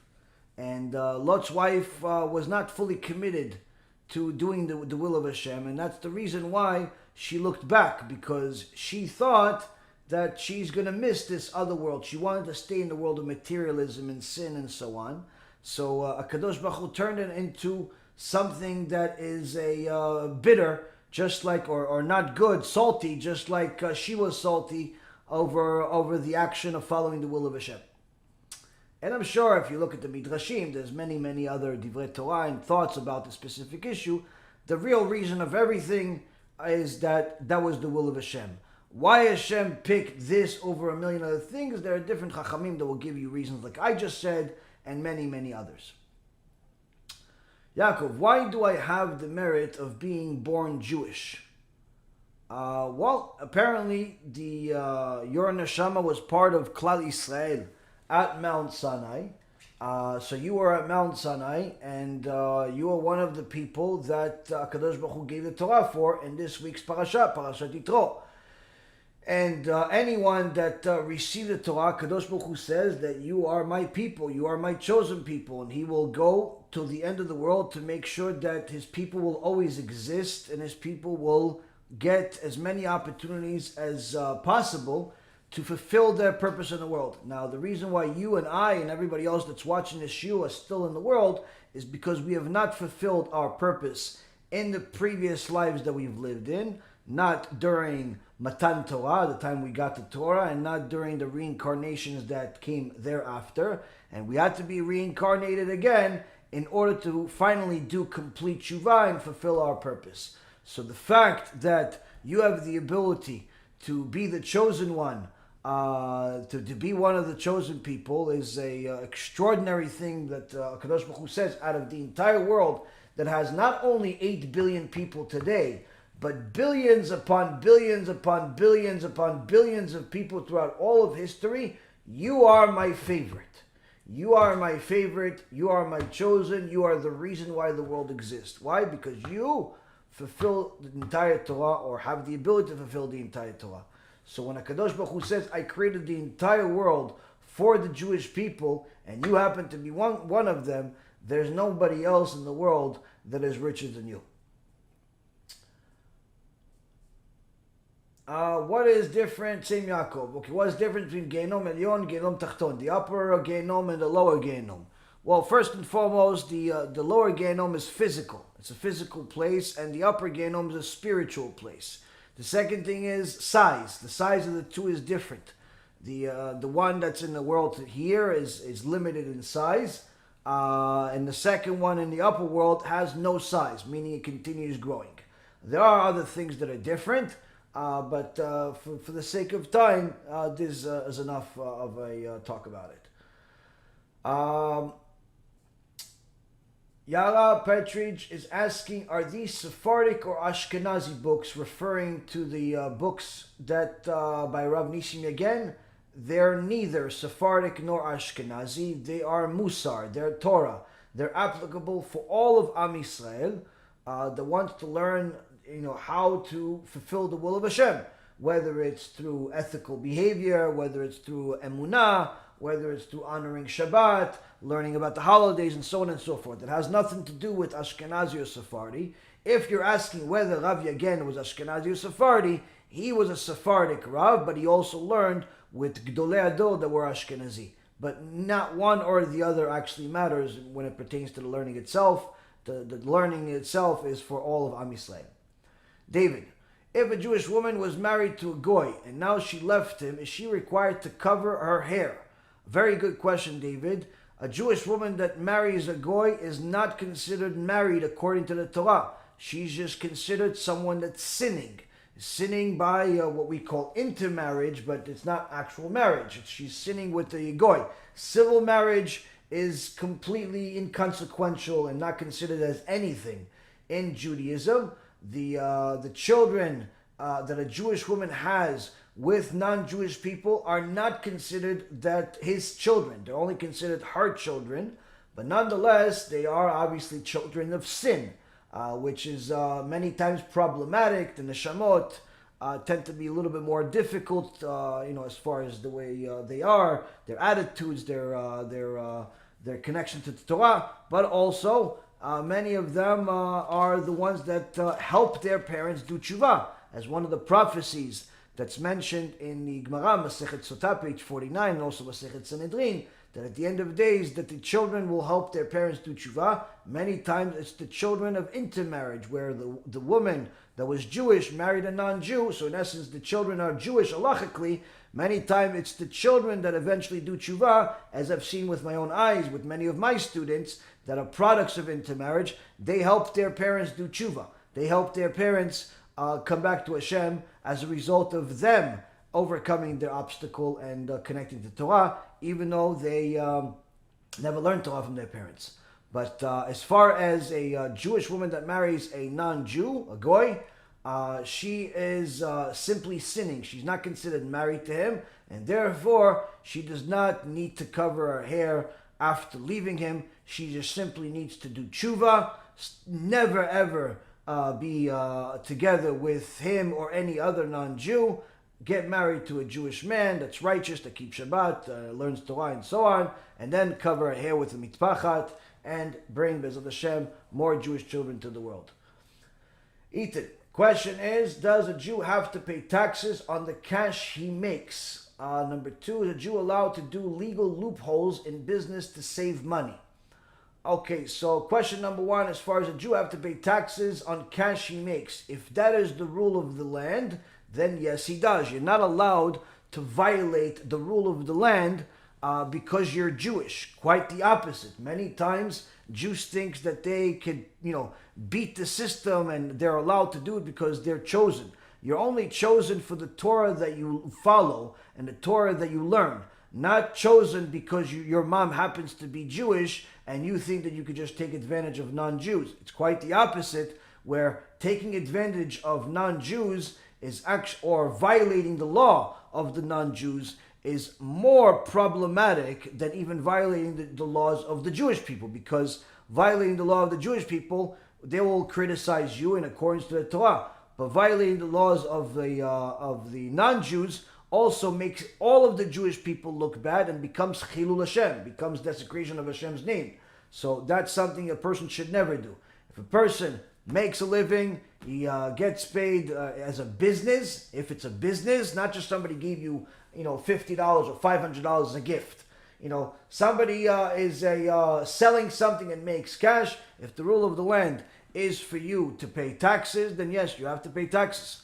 There is a permission for Talmidei Chachamim, for Torah scholars, not to pay taxes. But that's a completely different ruling and a different question altogether. But that's for Torah scholars, which is a unique treatment for them. They're Torah scholars. When a Torah scholar, someone that learned Torah nonstop, he wants to make a living, let's say every so often, and let's say he sells jewelry, but he really spends all of his time learning Torah, but every so often, to make the money that he needs to make for the month or for the year, he'll, let's say, spend a couple of hours to, let's say, go to the street. And if there's, let's say, an event and everybody's there selling their jewelry, and a Torah scholar comes, everyone has to shut down their business. Everyone has to stop until he finishes selling all of his goods. Why? He's the Talmid Chacham, he's a Torah scholar, he gets special treatment. He gets special treatment until he makes his living, until he makes all the money. No one's allowed to sell anything. Everyone has to, look at his merchandise, see if it's good, and buy it. If they decide it's good. But no one's allowed to get in his way. You have to honor the Talmidei Chachamim for the Torah so he can go back and learn Torah right away. Same thing goes with taxes. Torah scholars, have, according to the Torah, not the rule of the land. So again, you're not allowed to violate the rule of the land. But nonetheless, Torah scholars have special treatment according to the Torah when it comes to taxes. But the average Joe, the average person, even if the average person is religious, he's not allowed to not pay taxes and things like that. As far as legal loopholes, that depends what you define as legal loopholes. In order to save money, in order to make money, some people call things legal loopholes, not because it's legal, but rather because it's a loophole, but they just say it's only legal because I haven't gotten caught. So, I can't just give you a blanket statement of yes or no based on the term legal loopholes. If it's a something that's permissible according to the law, you're allowed to do it. If it's forbidden according to the law, you're not allowed to do it. Simple. I'll give you an example. A legitimate legal loophole in America is something called 1031 exchange. What's 1031 exchange? 1031 exchange is, let's say somebody invests money in real estate. He buys, let's say, a house for $200,000. Now, he buys this $200,000 house, and the house appreciates to, let's say, $500,000. Now, if he sells the house, he has to pay taxes on the $300,000 gain, right? But the United States has a tax ruling, which is, in essence, is a legitimate legal loophole, which is, if he sells this house at a profit, he sells it, let's say, for $500,000, but he reinvests that entire $500,000 or invests the money into a more expensive property. Let's say he buys another house for $501,000, or he buys $1 million, whatever it is, but a more expensive house. Even if he really just mortgages all of that money and he keeps all the cash, that doesn't really matter.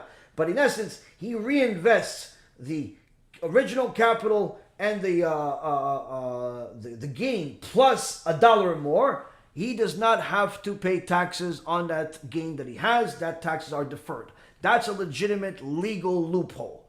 There's bankruptcy legal loopholes and things like that. If it's legitimate legal and it's a way to make money, save money, no problem. But again, it has to be legal according to the law of the land, not legal so long as you don't get caught.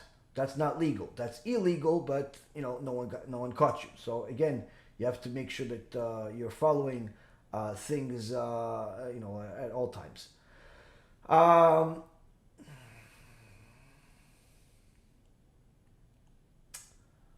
Ben, how do we fulfill both mitzvot of remembering Amalek and erasing their name from the world? If we erase their name, then we can't remember them anymore, and vice versa. No, that's not necessarily true, because there's different forms of Amalek, and to wipe them all out is not possible by any one particular person.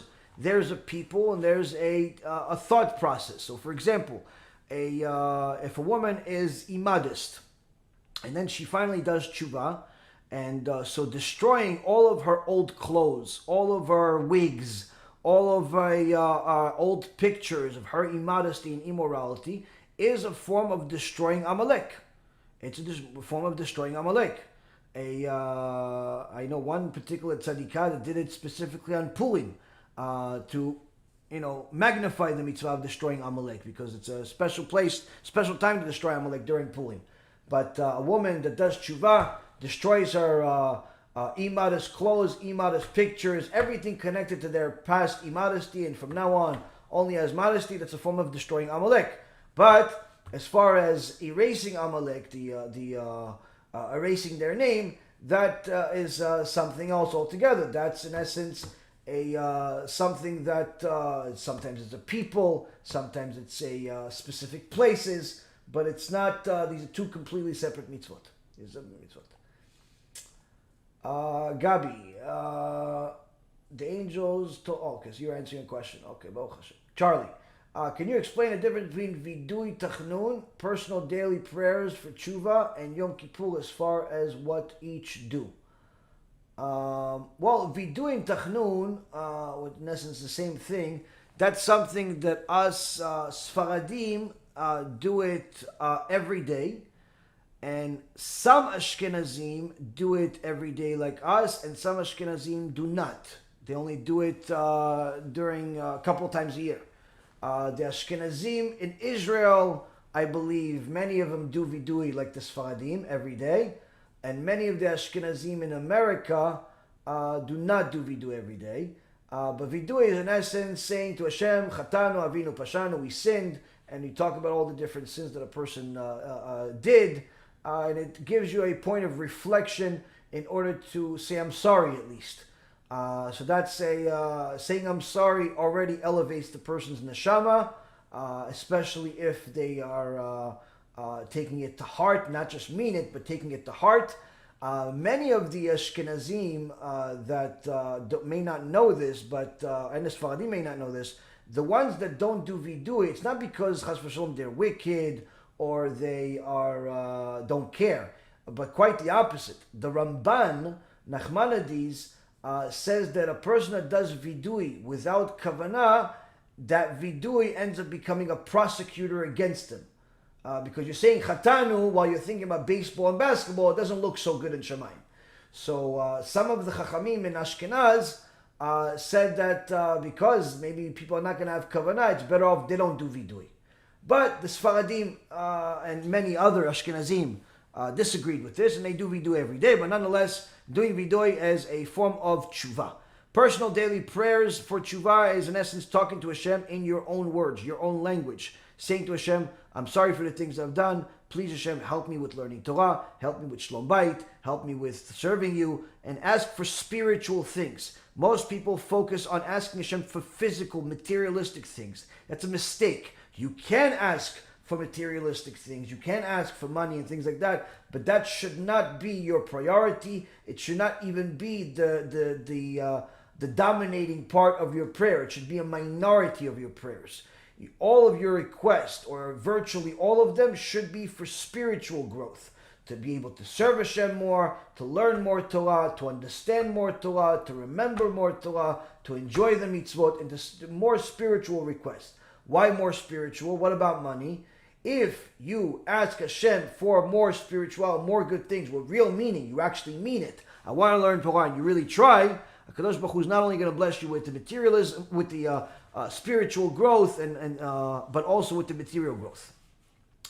So personal prayers are something that you can do every single day. Viduy is something that you do typically twice per day, and sometimes 3 if you do Kriyat Shema al Hamitah.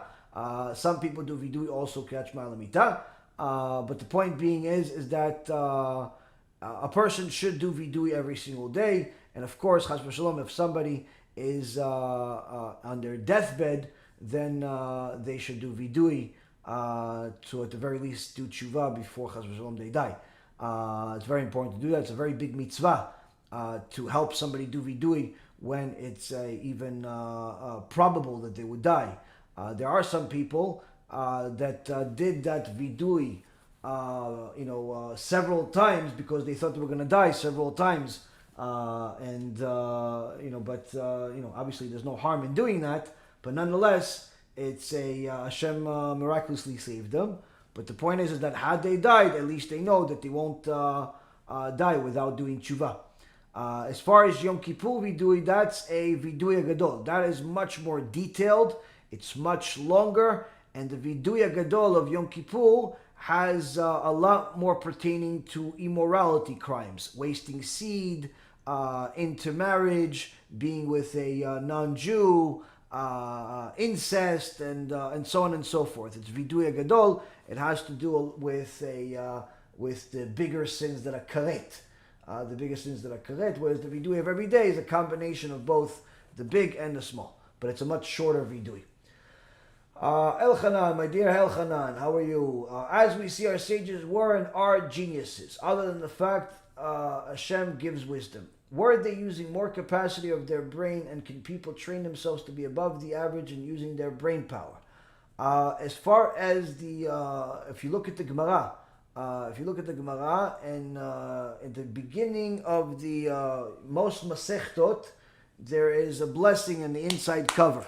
And in there's a verse from Proverbs that Hashem gives chokhmah, Hashem gives wisdom.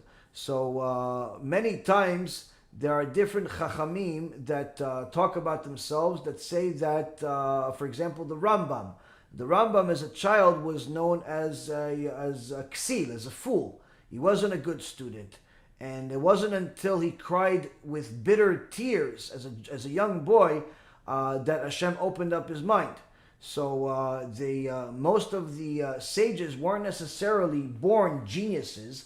It's just that they loved the Torah, they toiled for the Torah, and eventually Hashem opened up their brains, opened up their minds, and allowed them to, retain a lot more information, develop more ideas, and surely use much greater capacity of their brain. Now, as far as can anyone do it? Yes, anyone can do it. As far as a Any Jew can become a Gdol Hador. Any Jew can become the biggest rabbi in the world, but they have to study like the biggest rabbi in the world. How do you become one? You toil in Torah and you make that your number one priority in your life.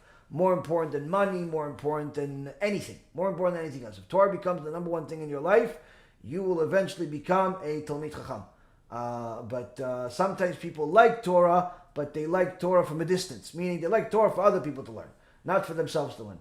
So a person that learns and toils and toils and toils, Kadosh Baruch Hu will open up their mind, and they'll become they'll become Talmidei Chachamim.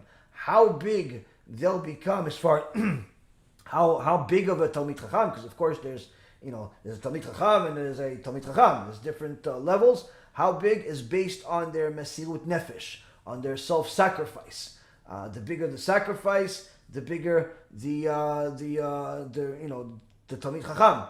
And but sometimes the people want to be big Talmidei Chachamim before they even become a Talmid, and they start pretending like they are Talmidei Chachamim.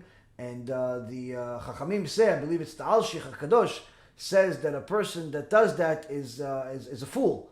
And the reason why is because the biggest Talmidei Chachamim, the tzaddikim, they also get a lot more suffering than the average person many times, but they can handle it.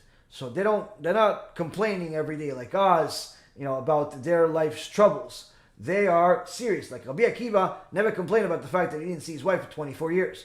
He didn't complain about the fact that his first wife died. He didn't complain about the fact that he grew up, without parents. He didn't complain. You don't see him complaining at all. He's happy-go-lucky his whole life. Especially even at the end, when they're peeling his skin. These wicked, wicked people were killing him in front of everyone. He's saying Shema Yisrael.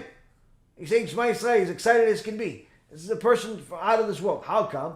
The bigger the tzaddikim, they're able to handle a lot more of the suffering of the world. As the Ramchal says, there's a certain amount of suffering that has to be in the world, and a bigger batch is given to the tzaddikim. Why? Because they can handle it. But when a person pretends to be a tzaddik, when they're not, what happens? Hashem gives them more suffering. Why? Yes, you want to be tzaddik? Here you go, here's some of the suffering. Let's see what happens. And they can't handle it, and they end up breaking. So a person should always know that being midat ha'emet, to be a real person, to be honest person, is not only beneficial in the long run, but it's also beneficial in the short run. When a person is a faker, it's one of those things that HaKadosh Baruch Hu can't stand. Let's see. I know some of you are asking multiple questions, but I'm going to try to answer questions from people that didn't ask. Emily. Shalom Rabbi, is the new building for Torah study still pending? Yes, I discussed it in the beginning of the Shiur. We need to raise more money. So we need to raise a lot more money so we could buy a building.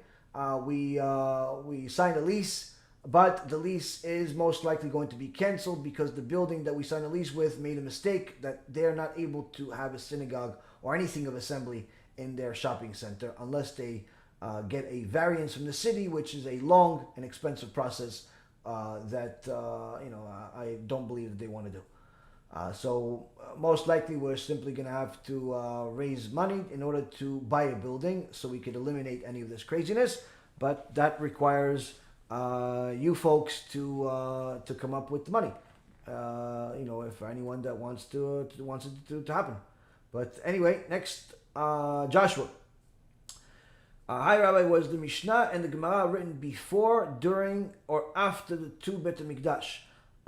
Very good question. So you have the Mishnah was the entire oral Torah we already got in Mount Sinai, but it was oral for many, many years until the generation of Rabbi Akadosh. Rabbi Akadosh was after the Bet HaMikdash.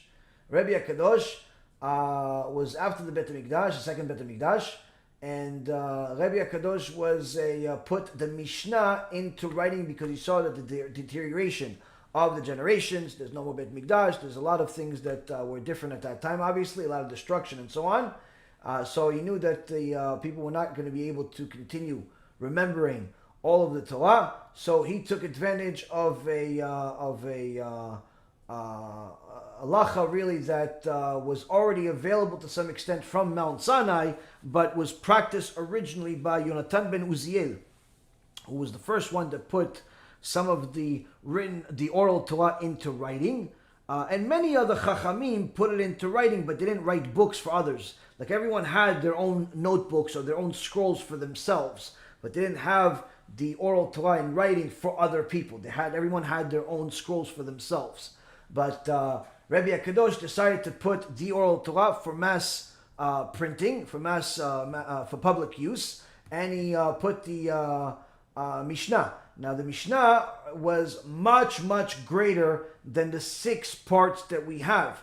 But Rabbi Akadosh, with his wisdom, minimized it to the core foundation. The Torah that our sages, Rabbi Akiva, Rabbi Shimon Bar Yochai, all the way to Moshe Rabbeinu, the Torah that they studied was multiples upon multiples upon multiples bigger than the Torah that we have in our hands today, written. But nonetheless, it's the Mishnah that Rabbi Akadosh, Rabbi Yehuda Hanassi, put together is the 6 fundamental parts of the Mishnah. From that, a couple of generations later, they turned it into a Gemara. Gemara is in essence asking questions about the Mishnah, because the Mishnah is in essence the core foundation of the idea. But that was appropriate for that generation. Later generations argued, how did they arrive at this conclusion? What is the real secret behind this Mishnah? There's 1.5 million different things you can learn from this one sentence. And the Gemara's whole point is to teach you how to think in order to arrive at the conclusion, and also to know that all possible questions were asked about this Mishnah before they got to the conclusion or the argument itself. So that's the Gemara, but both of those things happened after the Bet HaMikdash. The Gemara was written something around maybe 1600 years ago or so. The Bet HaMikdash was destroyed about 2,000 years ago. That was the second one. The first one was destroyed about 2,500 years ago. Let's see. Giuseppe. This is my name, and I stopped dating a Christian, so I don't have any conflict of interest in my conversion process. Oh, very good, Giuseppe.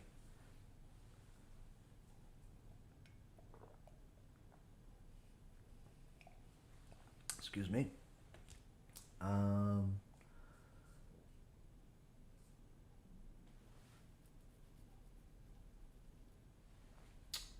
Shabtai, what should I do for my 3-year anniversary of being a practicing Jew? This is a huge, for years I was very anti-religious. Then Hashem woke me up and my life is looking up for year 3. I'm going to yeshiva. This was 2. Fantastic. What you should do as anniversary of 3 is make a commitment, a spiritual commitment of what you want to take on from now on. So for example, if until now you are studying, let's say, an hour a day, so make a commitment that from now on you're going to study 2 hours a day. An anniversary of your achieving this level, now it's time to pick up a notch. So if you're studying an hour a day, now it's 2 hours a day. If you're studying 2 hours a day, now it's 3 or 4 hours a day. Or if, let's say, until now, you studied, let's say, the Chumash with commentary, and let's say some Musar, now it's time to, let's say, start learning Gemara. Pick up a art scroll, Gemara, start with Masechet Brachot, which is very common to start with Masechet Brachot, and start learning Gemara. Or if you have someone that can teach you Gemara in Chavruta, you can learn it with somebody that's a Torah scholar that can teach you, that knows how to learn Gemara. That's just as good or even better. But the point is, take that whole thing on. Not just learning the one Masechet, but take on, okay, I have been religious for 3 years. I studied this much, but now I want to take on the next thing in the name of Hashem. What am I going to do? I'm going to start learning Gemara until I complete the entire Shas. But not just once, many times. But obviously start with completing the entire Shas, obviously one time, and then move on to continue learning it for the rest of your life. But take more Torah into your life, make a bigger commitment. And think big. Think big. Why? Because when you think big when it comes to spirituality and you really want it, HaKadosh Baruch Hu will give it to you. HaKadosh Baruch Hu will give it to you. Glad you enjoyed the story about Rabbi Akiva, Baruch Hashem. A few of you, Baruch Hashem, like the story. It's good.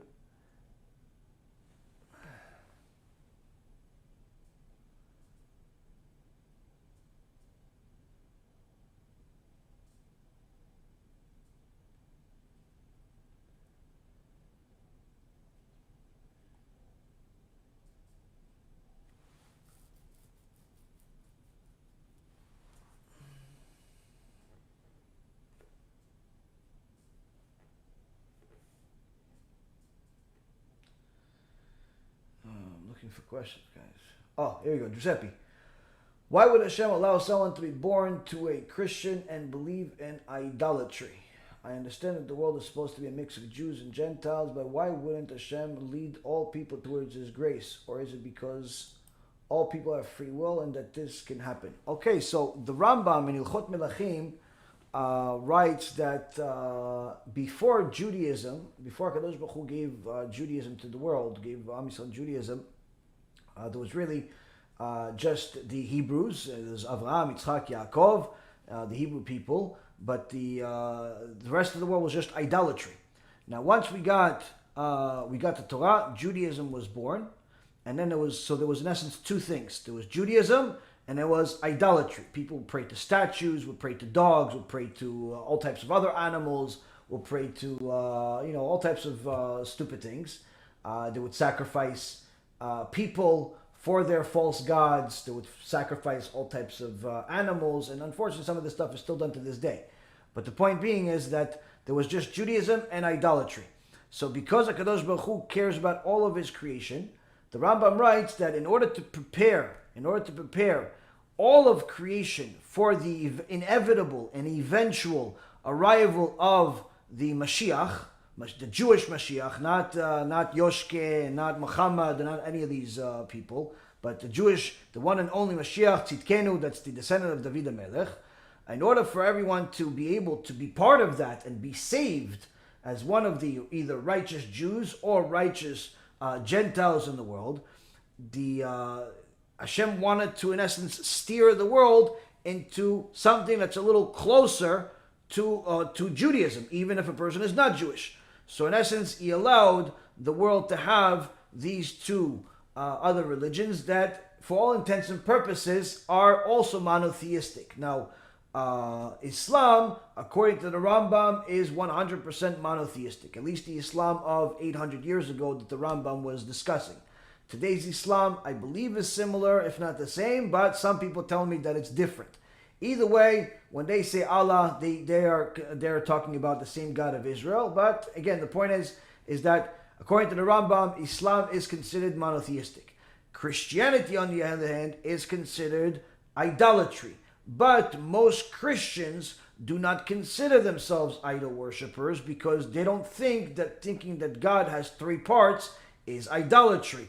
They don't think that God being a human being is idolatry. They don't realize that they're idol worshippers. So the point is, from their perspective, even though from a Torah perspective they're wrong, but from their perspective, the Christians and the Catholics are also monotheistic, and so are the Muslims, the Islam. So that makes it easier for them to accept not only the one and only God, but also all of Judaism and the entire Torah and the Mashiach when that time comes, either in their own particular lives, and they can convert or become righteous Noahides, or when the Mashiach eventually comes. But again, don't think for a second that anyone that still believes and follows these different types of heretical beliefs and idol-worshipping beliefs is going to be saved by the Mashiach. They're not. They're not. Even though they were taught that way and so on, they're still not going to be saved. Only people are going to be saved at the time of Mashiach are people that follow the Torah, only the Torah, nothing else. But the point is, in order for somebody to abandon, let's say, a statue and go and become a believer in the Torah, it's a much further stretch than, let's say, somebody abandoning, let's say, the New Testament and just following the Torah, which they call the Old Testament. So it's a much smaller jump, much easier, and in essence, much higher likelihood of success. Hence the reason why the Gemara in Masechet Avodah Zarah, page 3b, says that before Mashiach comes, there will be a lot of converts, a lot of people converting to Judaism as the world matures and gets closer and closer to its ultimate end. When the Mashiach comes, more and more people are going to discover the truth and their last opportunity, and B'ezrat Hashem do tshuva.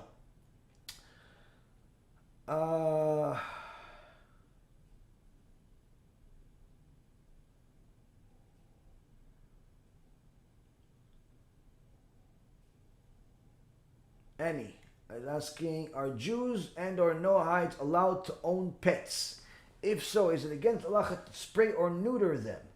Thank you for your time. Very good question. Jews and Noahides are allowed to own pets. It's not necessarily recommended for everyone to own pets, but it's allowed halachically. Now, why is it not necessarily recommended? Specifically for Jews, it's not recommended to own a dog, because for Kabbalistic reasons, the dog has a lot of tuma, a lot of impurity, and therefore it could affect the person or the house, so they have to be very careful when it comes to that. Even more so, it's a very big responsibility, both for Jews and for Noahides, to own a pet, because everybody wants to buy a pet, usually because they're a puppy, or they're a cub, they're something really, really small and cute. Everything when it's a baby is cute. But the reality is that the Torah tells us that if you're going to have a pet, you have to make sure to feed it before you feed yourself. Meaning, if you have food, you cannot eat until your pet ate.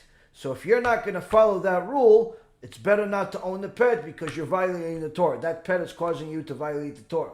So it's allowed to have a pet, but again, you have to know the laws of owning a pet. Also, for a Jew, to have a pet, they have to know that on Shabbat, that pet is considered muktzeh, meaning you're not allowed to hold your pet, you're not allowed to pet it on Shabbat, and if you're going to have to walk it, let's say, in order for it to relieve itself, you have to have a very short leash, and make sure not to pick up the waste,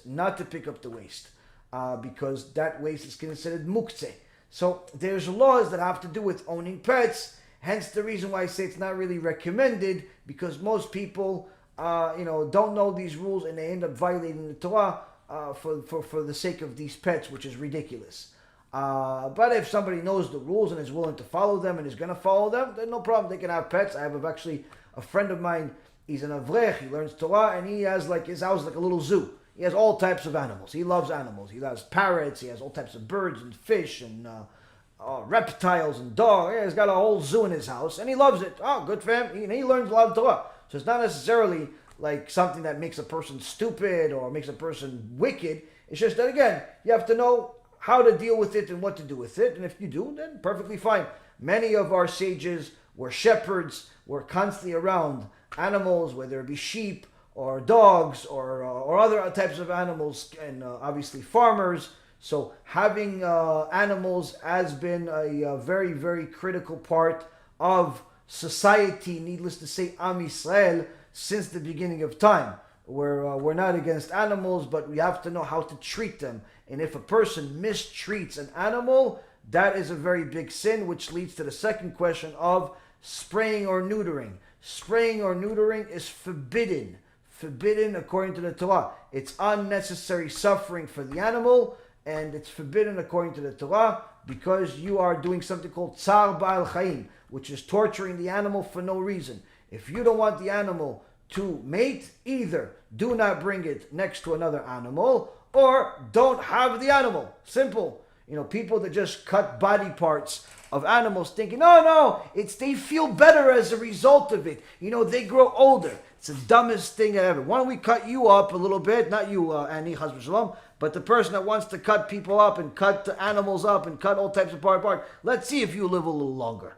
People just, torture animals thinking, no, listen, I'm doing it. It's better for him. Look, my friend did it, and his dog is much happier. Okay, buddy, let's see if we do that to you. Let's see how happy you're going to be.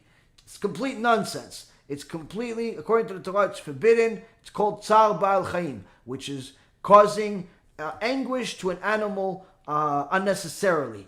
So if obviously there's a major disease of some kind, you're trying to save the animal's life, then obviously doing surgery and things of that nature is allowed.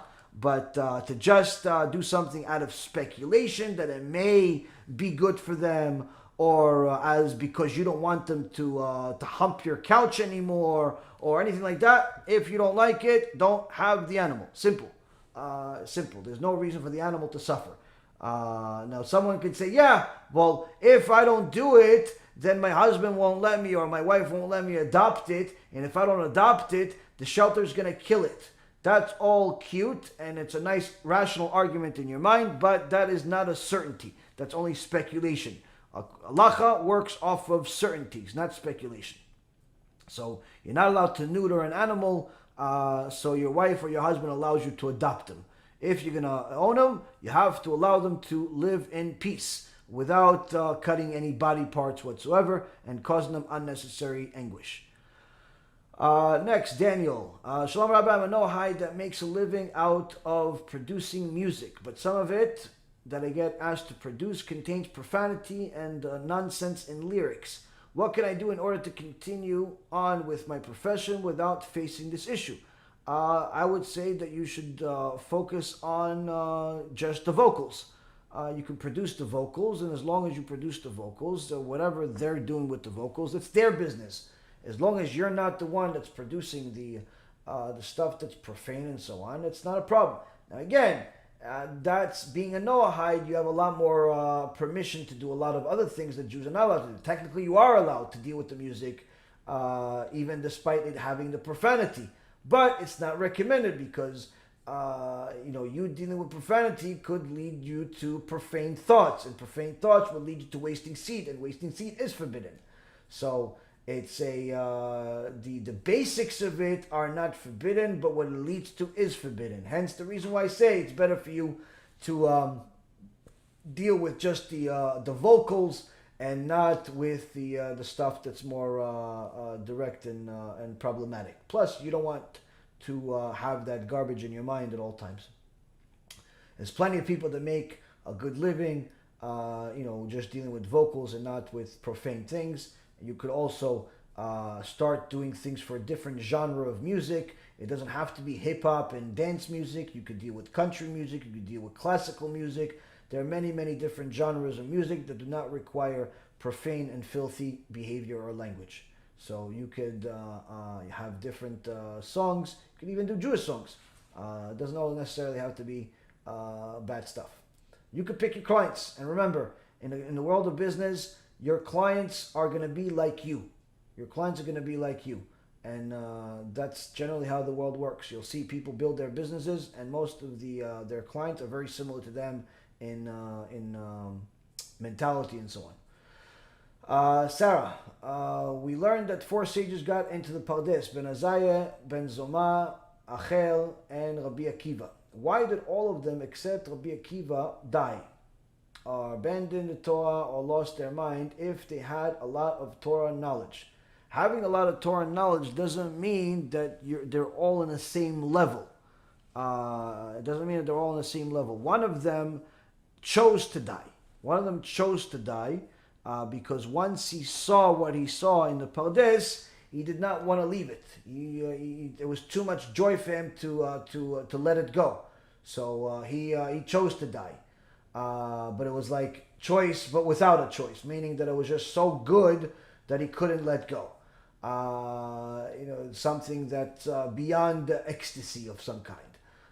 The one that lost his mind is, again, and it's a person had a lot of Torah, obviously enough of Torah where he knew how to elevate his neshama to the heavens while still being alive.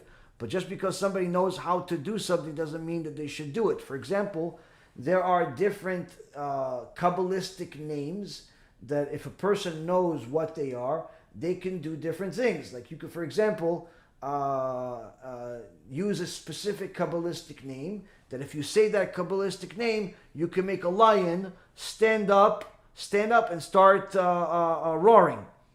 Because what that Kabbalistic name is doing, it's commanding the angel of the lions to force him to do it. And I've seen this with my own eyes actually happen. Somebody did something and it made a lion roar and so on. Again, believe or don't believe it, this stuff exists. So now, just because somebody does that, doesn't mean they should. Why? Because that angel, although he's going to listen to what you said as far as the command and do that with the lion, but at the same time, you're going to see whether you're worthy of even saying his name. And if you're not worthy of saying his name, that angel could hurt the person. And that's the reason why there's a hospital, a very special hospital in Yerushalayim, in the area of Har Nof, for people that have lost their mind as a result of dealing with Kabbalistic things, of saying specific names and different types of Kabbalah teachings that they did not have the ability to deal with. They had the knowledge, but their neshama wasn't the pure vessel that it needed to be in order to be able to handle it. There is a heavenly light that comes from a Kadosh Baruch Hu, from the Shekhinah, and that heavenly light is if the vessel, i.e. you, me, or anybody else, is pure, that heavenly light is going to bring good to that person in a certain way. But if the vessel is not 100% pure, then that light will cause major anguish and pain for that person, because it's burning off the little bits of filth coming from sins, coming from lackings, and so on, that are on that person's neshama. So it's a person that uses real Kabbalistic things when they're not ready for it, can lose their mind. And I actually know at least one person that did and lost their mind. And one day, once you lose your mind, it's not something you can get back. So the point being is that out of the four people that went to the Pardes, only Rabbi Akiva was the vessel that was able to handle it. Only, just like, for example, out of all of the prophets we've ever had, there are 55 prophets mentioned in the Tanakh, and over 1.2 million prophets throughout all of history. Out of all of the prophets, the Rambam writes in Shmona Prakim, only Moshe Rabbeinu was the one that was able to receive his prophecy while being awake and walking around. The rest of the people, there were tzaddikim, there were kodesh kodashim, Avraham, Yitzchak, Yaakov. Of course, these are big tzaddikim. Miriam, Aaron, the prophet Isaiah, Yechezkel, Zechariah. All of these people were tzaddikim, kodesh kodashim. But none of them were able to receive the prophecy while being awake. All of them had to either do it through a dream, or some type of epilepsy, or a certain trance, or different things that, in essence, they were all laying down and not alert, if you will, in this world when they received their prophecy. They were not capable of doing it. Only Moshe Rabbeinu was, and the Shmona Prakim by the Rambam explains that's because Moshe Rabbeinu purified his character traits to the point of perfection. It was the difference in prophecy between all of the prophets throughout all of time was based on how much they perfected their character traits. So although all of them were perfect in comparison to us, or what we could ever be, but the point being is, in their level, some reached, let's say, 75% of their potential, 80% of their potential, 85% of their potential. Moshe Rabbeinu reached the top. He reached the perfection, and that's why he was able to receive prophecy at the highest possible level due to his perfection of character traits, hence the reason why he's called the humblest man that ever lived. The others are also called many, many good things, and Hashem says, I loved Avraham Avinu, and a lot of compliments about the other tzaddikim. But nonetheless, none of them were prophets like Moshe Rabbeinu, because Moshe Rabbeinu perfected his character traits. He became the perfect vessel to the point when Malach HaMavet came to take his neshama, when he was 120, when he came, the neshama told Hashem, I don't want to leave the body. I don't want to leave the body. This body is so pure, it's so perfect. Where else can I go that would be so, where the body became as pure as the neshama? Hashem says, yeah, but Malach HaMavet has a job. But the neshama wanted to continue serving Hashem in the body. So the Malach HaMavet came in for the attack. Moshe Rabbeinu beat him up. Moshe Rabbeinu beat up the Satan. He ran away, the Satan. He couldn't take him. He couldn't do it. That's why Kadosh Baruch Hu says, Moshe, I love you. And he gave him a kiss, and he had to take out his neshama himself. Why? Malach HaMavet couldn't do it. That's how beautiful, amazing, extraordinary, and every compliment under the sun Moshe Rabbeinu was. No one before or after was like Moshe Rabbeinu, not even the Mashiach. Not even the Mashiach will be like Moshe Rabbeinu. So that's the key. But that was all based on Moshe Rabbeinu perfecting his character traits, hence the reason why we emphasize time and time and time again, whether it's me or Rav Mizrahi or all of the Gedolei Ador, like Rav Nisim Yagen Alav Shalom, Rav Ovadia, the Gaon Vilna, Rav Wasserman, all of the giants, Rabbi Yosef Karo, constantly talk about perfecting character traits as being the fundamental necessity to servitude of Hashem.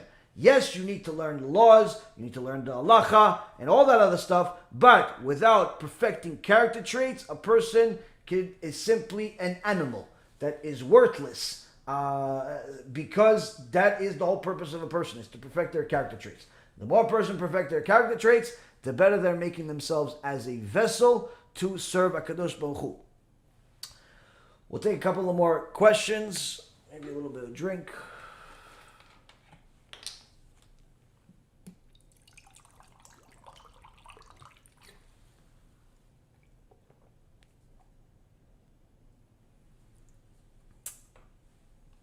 Sorry.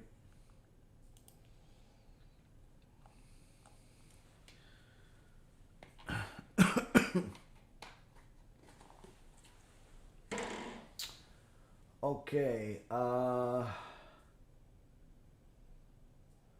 Steve, are Jews allowed to teach Noahides Torah concepts, and Musar? Well, that's exactly what I'm doing. There are Jews and non-Jews that listen to my lectures. There are Jews and non-Jews that learn our Torah on a regular basis. Part of the job of the Jewish people is to be a light to the nations and to teach the Noahides Torah, but only the Torah that's permissible to them. Meaning, I am not allowed to teach Noahides the laws of Shabbat, and that's because they're not allowed to keep Shabbat.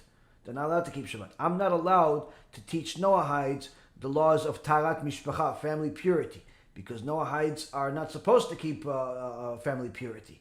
They don't have to necessarily be together when the woman is impure and she has a period, but the laws of impurity is one of the main ones is that she has to go to a mikveh. Noahides don't go to the mikveh. So the point is, I'm not allowed to teach them the details of the laws that only pertain to Jews. But the laws that pertain to them, the Torah that pertains to them, which is the 5 books of Moses, the prophets, the writings, and Musar, which is ethical teachings, they're not only supposed to learn it, they're obligated to learn it in order to serve Hashem.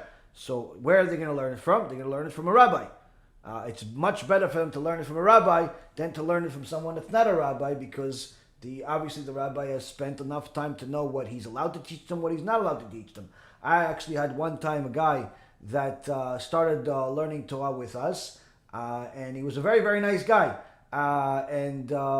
He wanted to convert to Judaism, but he had all types of issues and so on that were delaying things. But long story short, he was a very, very nice guy.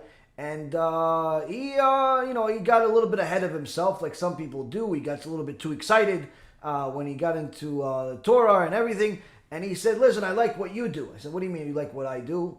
He said, "You teach, you make videos and so on." I said, "Yeah, okay. Well, first focus on learning and then teaching. Focus on learning enough and eventually becoming a Jew, and then you could think maybe eventually you'll teach."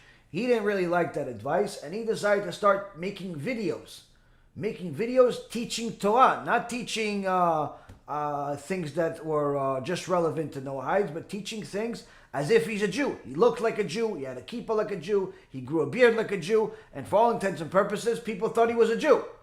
And he started teaching Torah to people as if he's a Jew. And this was very, very problematic. There's not much that I can do, but HaKadosh Baruch Hu did his own, and he not only did he stop teaching, but he lost his desire to even be Jewish eventually. Why? Because when a person does not learn Torah that he's supposed to, and he only learns Torah that he feels like he's doing, that means he's not doing it for the sake of Hashem. He's doing it for himself. Many times people tell me, "Listen, I know I'm not Jewish, but I really want to learn Gemara."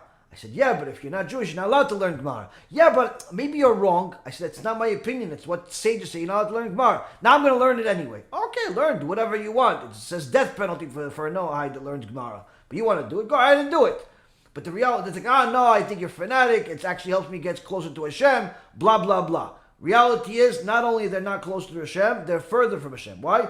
Because if you were learning Torah for the sake of serving Hashem, that means you would listen to the servants of Hashem and you would listen to what Torah says itself. But because you're learning Torah while forsaking the messengers of Hashem, and you're just learning Torah the way you feel like it, that means you're not doing it for Hashem. You're doing it for yourself, meaning that all of your Torah is one big pile of ego. And the Torah says, Toivat Hashem kol gvalev. Ego is considered disgusting in the eyes of Hashem. So all of those people that don't listen to the sages, they are Noahides and they keep Shabbat anyway. They're Noahides and they learn Gemara anyway. They're Noahides and they do things that are forbidden for Noahides. No, not only you're not going to get a merit for it, not only you're not going to get a reward for it, but it's actually a sin you're going to get punished severely for. You're going to get punished severely for. Same goes with Jews. Jews that learn Torah that's inappropriate for them, they're not going to get rewarded for it. So for example, somebody that's a Baal Tshuva, just started yesterday, he decides he wants to learn Kabbalah. He wants to start learning Zohar. He wants to start learning things that are not appropriate to him. He will not get rewarded for this. He'll get punished for this. And I've seen time and time again, people don't want to listen, and they suddenly have all types of problems in their life, all types of issues in their life, and they're like, oh, why is Hashem doing this to me? I'm learning 5 hours a day. Yeah, but you're learning things that you're not supposed to learn, Habibi. You're learning things because you don't want to listen to the rabbis. You're learning things because you don't want to listen to anybody. You became your own rabbi. You became your own Moshe Rabbeinu. You're not learning Torah for the sake of Hashem. You're learning Torah for the sake of you. And that is egotistical Torah. That is forsaken. So the point is, if a person is going to learn, whether right, which is Noahide or a Jew, is going to learn Torah from a rabbi, a Talmid Chacham, then they can be rest assured that they're going to learn things that they need to be learning. But if they see that their rabbi is teaching them specifically things that are forbidden, then that's not a rabbi, that's a clown. So that's, or perhaps the rabbi forgot they're not Jewish. So you have to decide, you have to know. But the point is, anyone that's watching my shiurim, generally speaking, I don't go into the details of Jewish halachot too much, to the point where it's forbidden for people to learn, even if they're not Jewish. But even if I do go into the details of something, because more than 90%, more than the majority of the shiur is general stuff that's applicable to all of society, the entire shiur is allowed for everybody to learn. Next question. Oh, okay. So, when someone asks me to pray for them, what am I supposed to do? Is there a recommended way? Sure. When you're praying in general, when you're praying, either you're praying your Amidah or you're praying just with your own words, you should just, and while you're praying, have in your mind the name of this person, son or daughter of whatever the first name of their mother is, or father, but generally it's mother.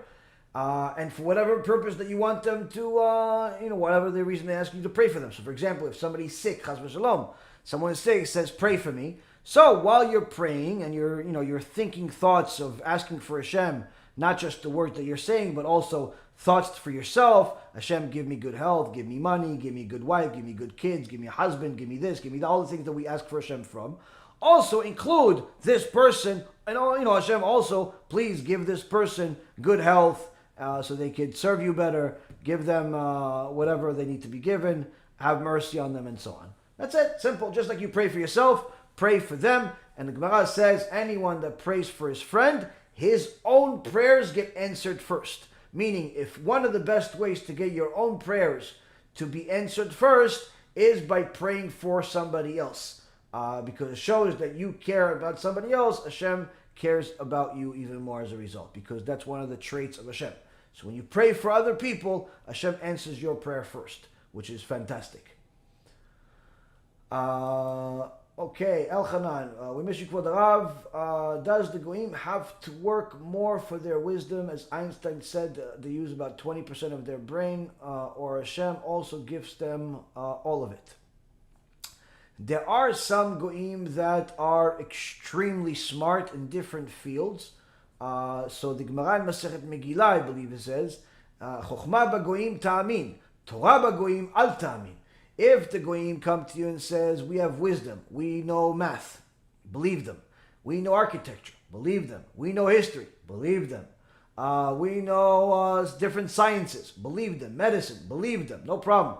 The goyim can be experts in many, many things. And they can be geniuses in many, many things. And as we've seen throughout history, there are many, many goyim that are pure geniuses that have made major advancements to society. I have met a few that are fantastic people, that are very, very smart people, and are not Jewish. No problem. You don't have to be Jewish in order to be smart. There are many, many smart non-Jews throughout all of history. But the Gemara continues, says, Torah b'goyim al ta'amin. If a goy comes to you and says, I am a Torah scholar, do not believe them. Why? Because HaKadosh Baruch Hu gives the gift of scholarship in the Torah, which is not something that's only based on the amount of books that you read and the amount of time you spent, but also a gift from heaven specifically of a clarity of mind, of understanding what certain things mean. Torah scholarship is unique for the Jewish people. Doesn't mean that a non-Jew cannot be knowledgeable about Torah. Sure, there are many non-Jews that are knowledgeable about Torah. They're knowledgeable about character traits, development. They're knowledgeable about the stories of the Torah. They're knowledgeable about things. But to get to the point of scholarship where they can understand how to paskin halacha, understand the intricate details of the law, and so on, absolutely not. That's a unique gift that Hashem only gives Am Yisrael. Only gives Am Yisrael because Am Yisrael has a unique neshama that's fine-tuned to receive that. That's not something that's attainable by the non-Jews, even if they study their whole life. If they want it, they have to convert to Judaism because that requires the fulfillment and the practice of the mitzvot as a Jew. But so that's not necessarily brain capacity, but rather more of a fine-tuning of the soul and more of a soul capacity. Not necessarily the brain capacity, even though the soul, technically, part of it, the big part of it, is in the brain. Last question we'll take for the night. Michael, is there any way to know where we stand with Hashem? As far as if our efforts to improve are making us gain His favor? Yes and no. Yes and no. The more a person tunes his life with the will of Hashem, meaning he knows he used to pray once a day. Now he prays 3. So already you know, you don't need Hashem to give you divine providence to know that you're doing better. He used to learn Torah half hour a day. Now he learns 2 hours a day. You don't need Hashem to send you a text message to tell you you're doing better. He used to think about Hashem only 5 minutes a day. Now he thinks about Hashem 5 hours a day. You don't need Hashem to tell you you're doing better. A person knows if he's doing better. He knows better. So point is that a person knows if he's doing better. And what Hashem tells him, in essence, that him doing better is, in essence, Hashem's opinion. Now, that's only if he's judging himself in comparison to what halacha is, meaning what his responsibility is and what the law is. If he's simply comparing himself to himself only, in his own opinion only, that's not necessarily a good indication. Why? Because you say, listen, I didn't murder anybody this year.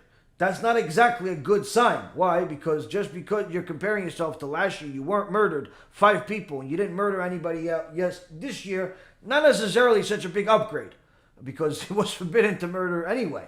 And anyway, saying that you didn't murder anybody this year doesn't say so much because it's only a month into the year. You still have 11 more months to go. So the point is that you have to compare yourself always to halacha. Aside from that, there is a different gifts. There is different gifts that HaKadosh Baruch Hu gives a person from time to time that is more like a, I'm watching you, I like you, good job. Sometimes those gifts are in dream format. Sometimes those gifts are in a mental capacity, an opening of the mind. Sometimes those gifts are things that happen to you physically in your life. Different gifts that are clearly from Hashem, like there is no doubt. That's from Hashem. That's a special gift from Hashem. And that is very, very unique. It's not one size fits all. Not everybody gets it. But the point is that the people that get it usually make major sacrifices for the sake of the Torah and learning it and doing good things, doing mitzvot and so on. And they get special gifts. And I've seen it, Baruch Hashem, a few times in different people. And you see, Shtabach Shima, what a gift. What a gift. It's from Hashem. Are you sure? What do you mean? Where else is it going to come? Something like this can only come from Hashem. And B'ezrat Hashem, maybe in a little while I'll tell you guys a story. But not today. Tonight, we finished for tonight. I think I gave you enough stories to chew on. B'ezrat Hashem, we'll continue to learn. Again, I always remind people, please download our app and watch the Shiurim on our app.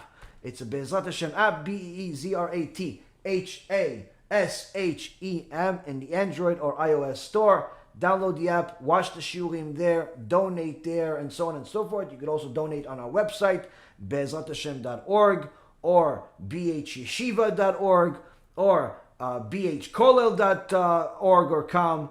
There's lots of websites and so on. If you want to become a partner in the new movie that's coming out very soon, B'ezrat Hashem, very soon, the Tikkun HaBRIT movie that's going to be monumental, go to tikkunabrit.live. T as in Tom, IKKUNHABRIT.LIVE.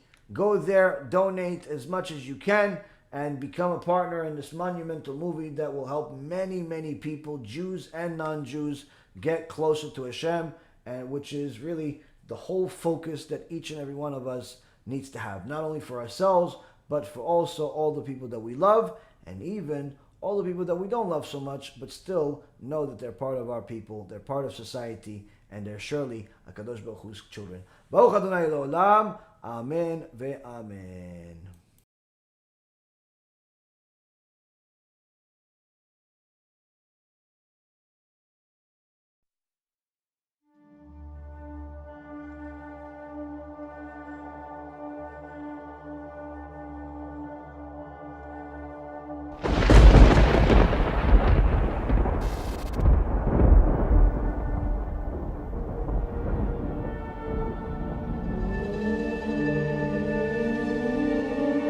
You know when you have a dream and you see a pretty woman?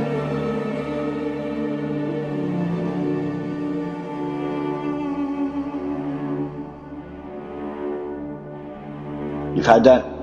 Now you never actually see an ugly woman in dreams. It's always a pretty woman.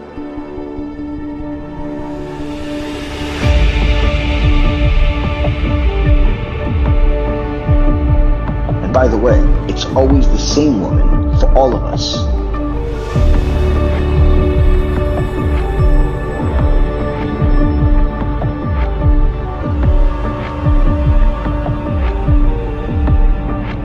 All of us have a dream of the same exact woman.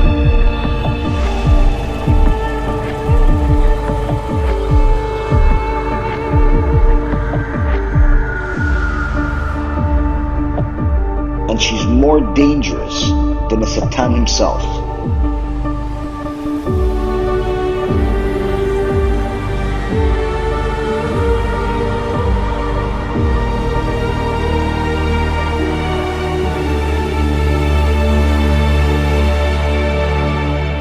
Who is she? You're not even allowed to say her name.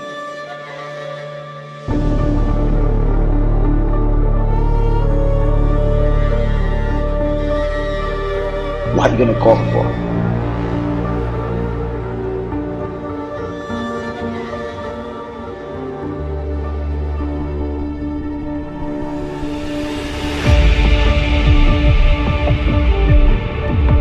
It functions very much like drugs. People are addicted to it. I tried to quit dozens of times, hundreds of times. My fantasies and stuff, they're not mine anymore. Cabinet ministers, judges, diplomats, even one of the country's top spies. These men are accused of some of the most sadistic child sexual abuse imaginable on hundreds of victims.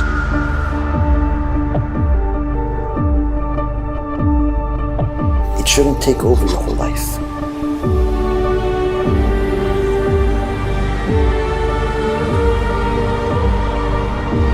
If you satiate it, you're never going to have enough. If you starve it and only feed it when it's permissible according to the Torah, you're always going to be happy.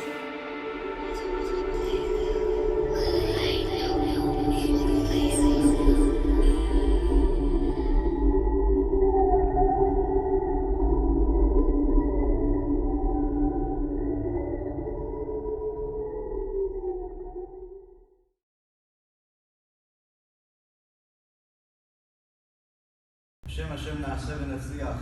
Rabbi Akiva, introducing the new Be'ezrat Hashem lecture center.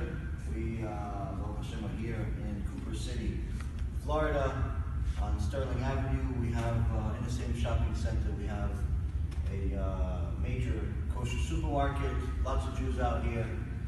Initially, we're going to start off this place next month with the place where we're going to do our weekly shiurim 3 times a week. And Hashem, as the crowd grows, maybe we'll add some more shiurim in Hebrew as well. Initially, it's going to be for men and women in English, and then later on, Hashem will do some other things. Later on, we're going to need to transform this place also into a synagogue. But as you can see, the walls are empty. We need an enormous amount of books. We need a Sefer Torah. We need an Aron Kodesh.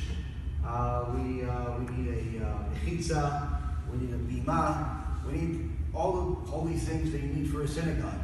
Now, throughout the years, we've been very generous to other people who've donated to Torah, who've donated money to different synagogues, and I'm sure that HaKadosh Baruch Hu is going to send us the right people to donate all of these things to our organization, because all we want to do is spread Torah to the world.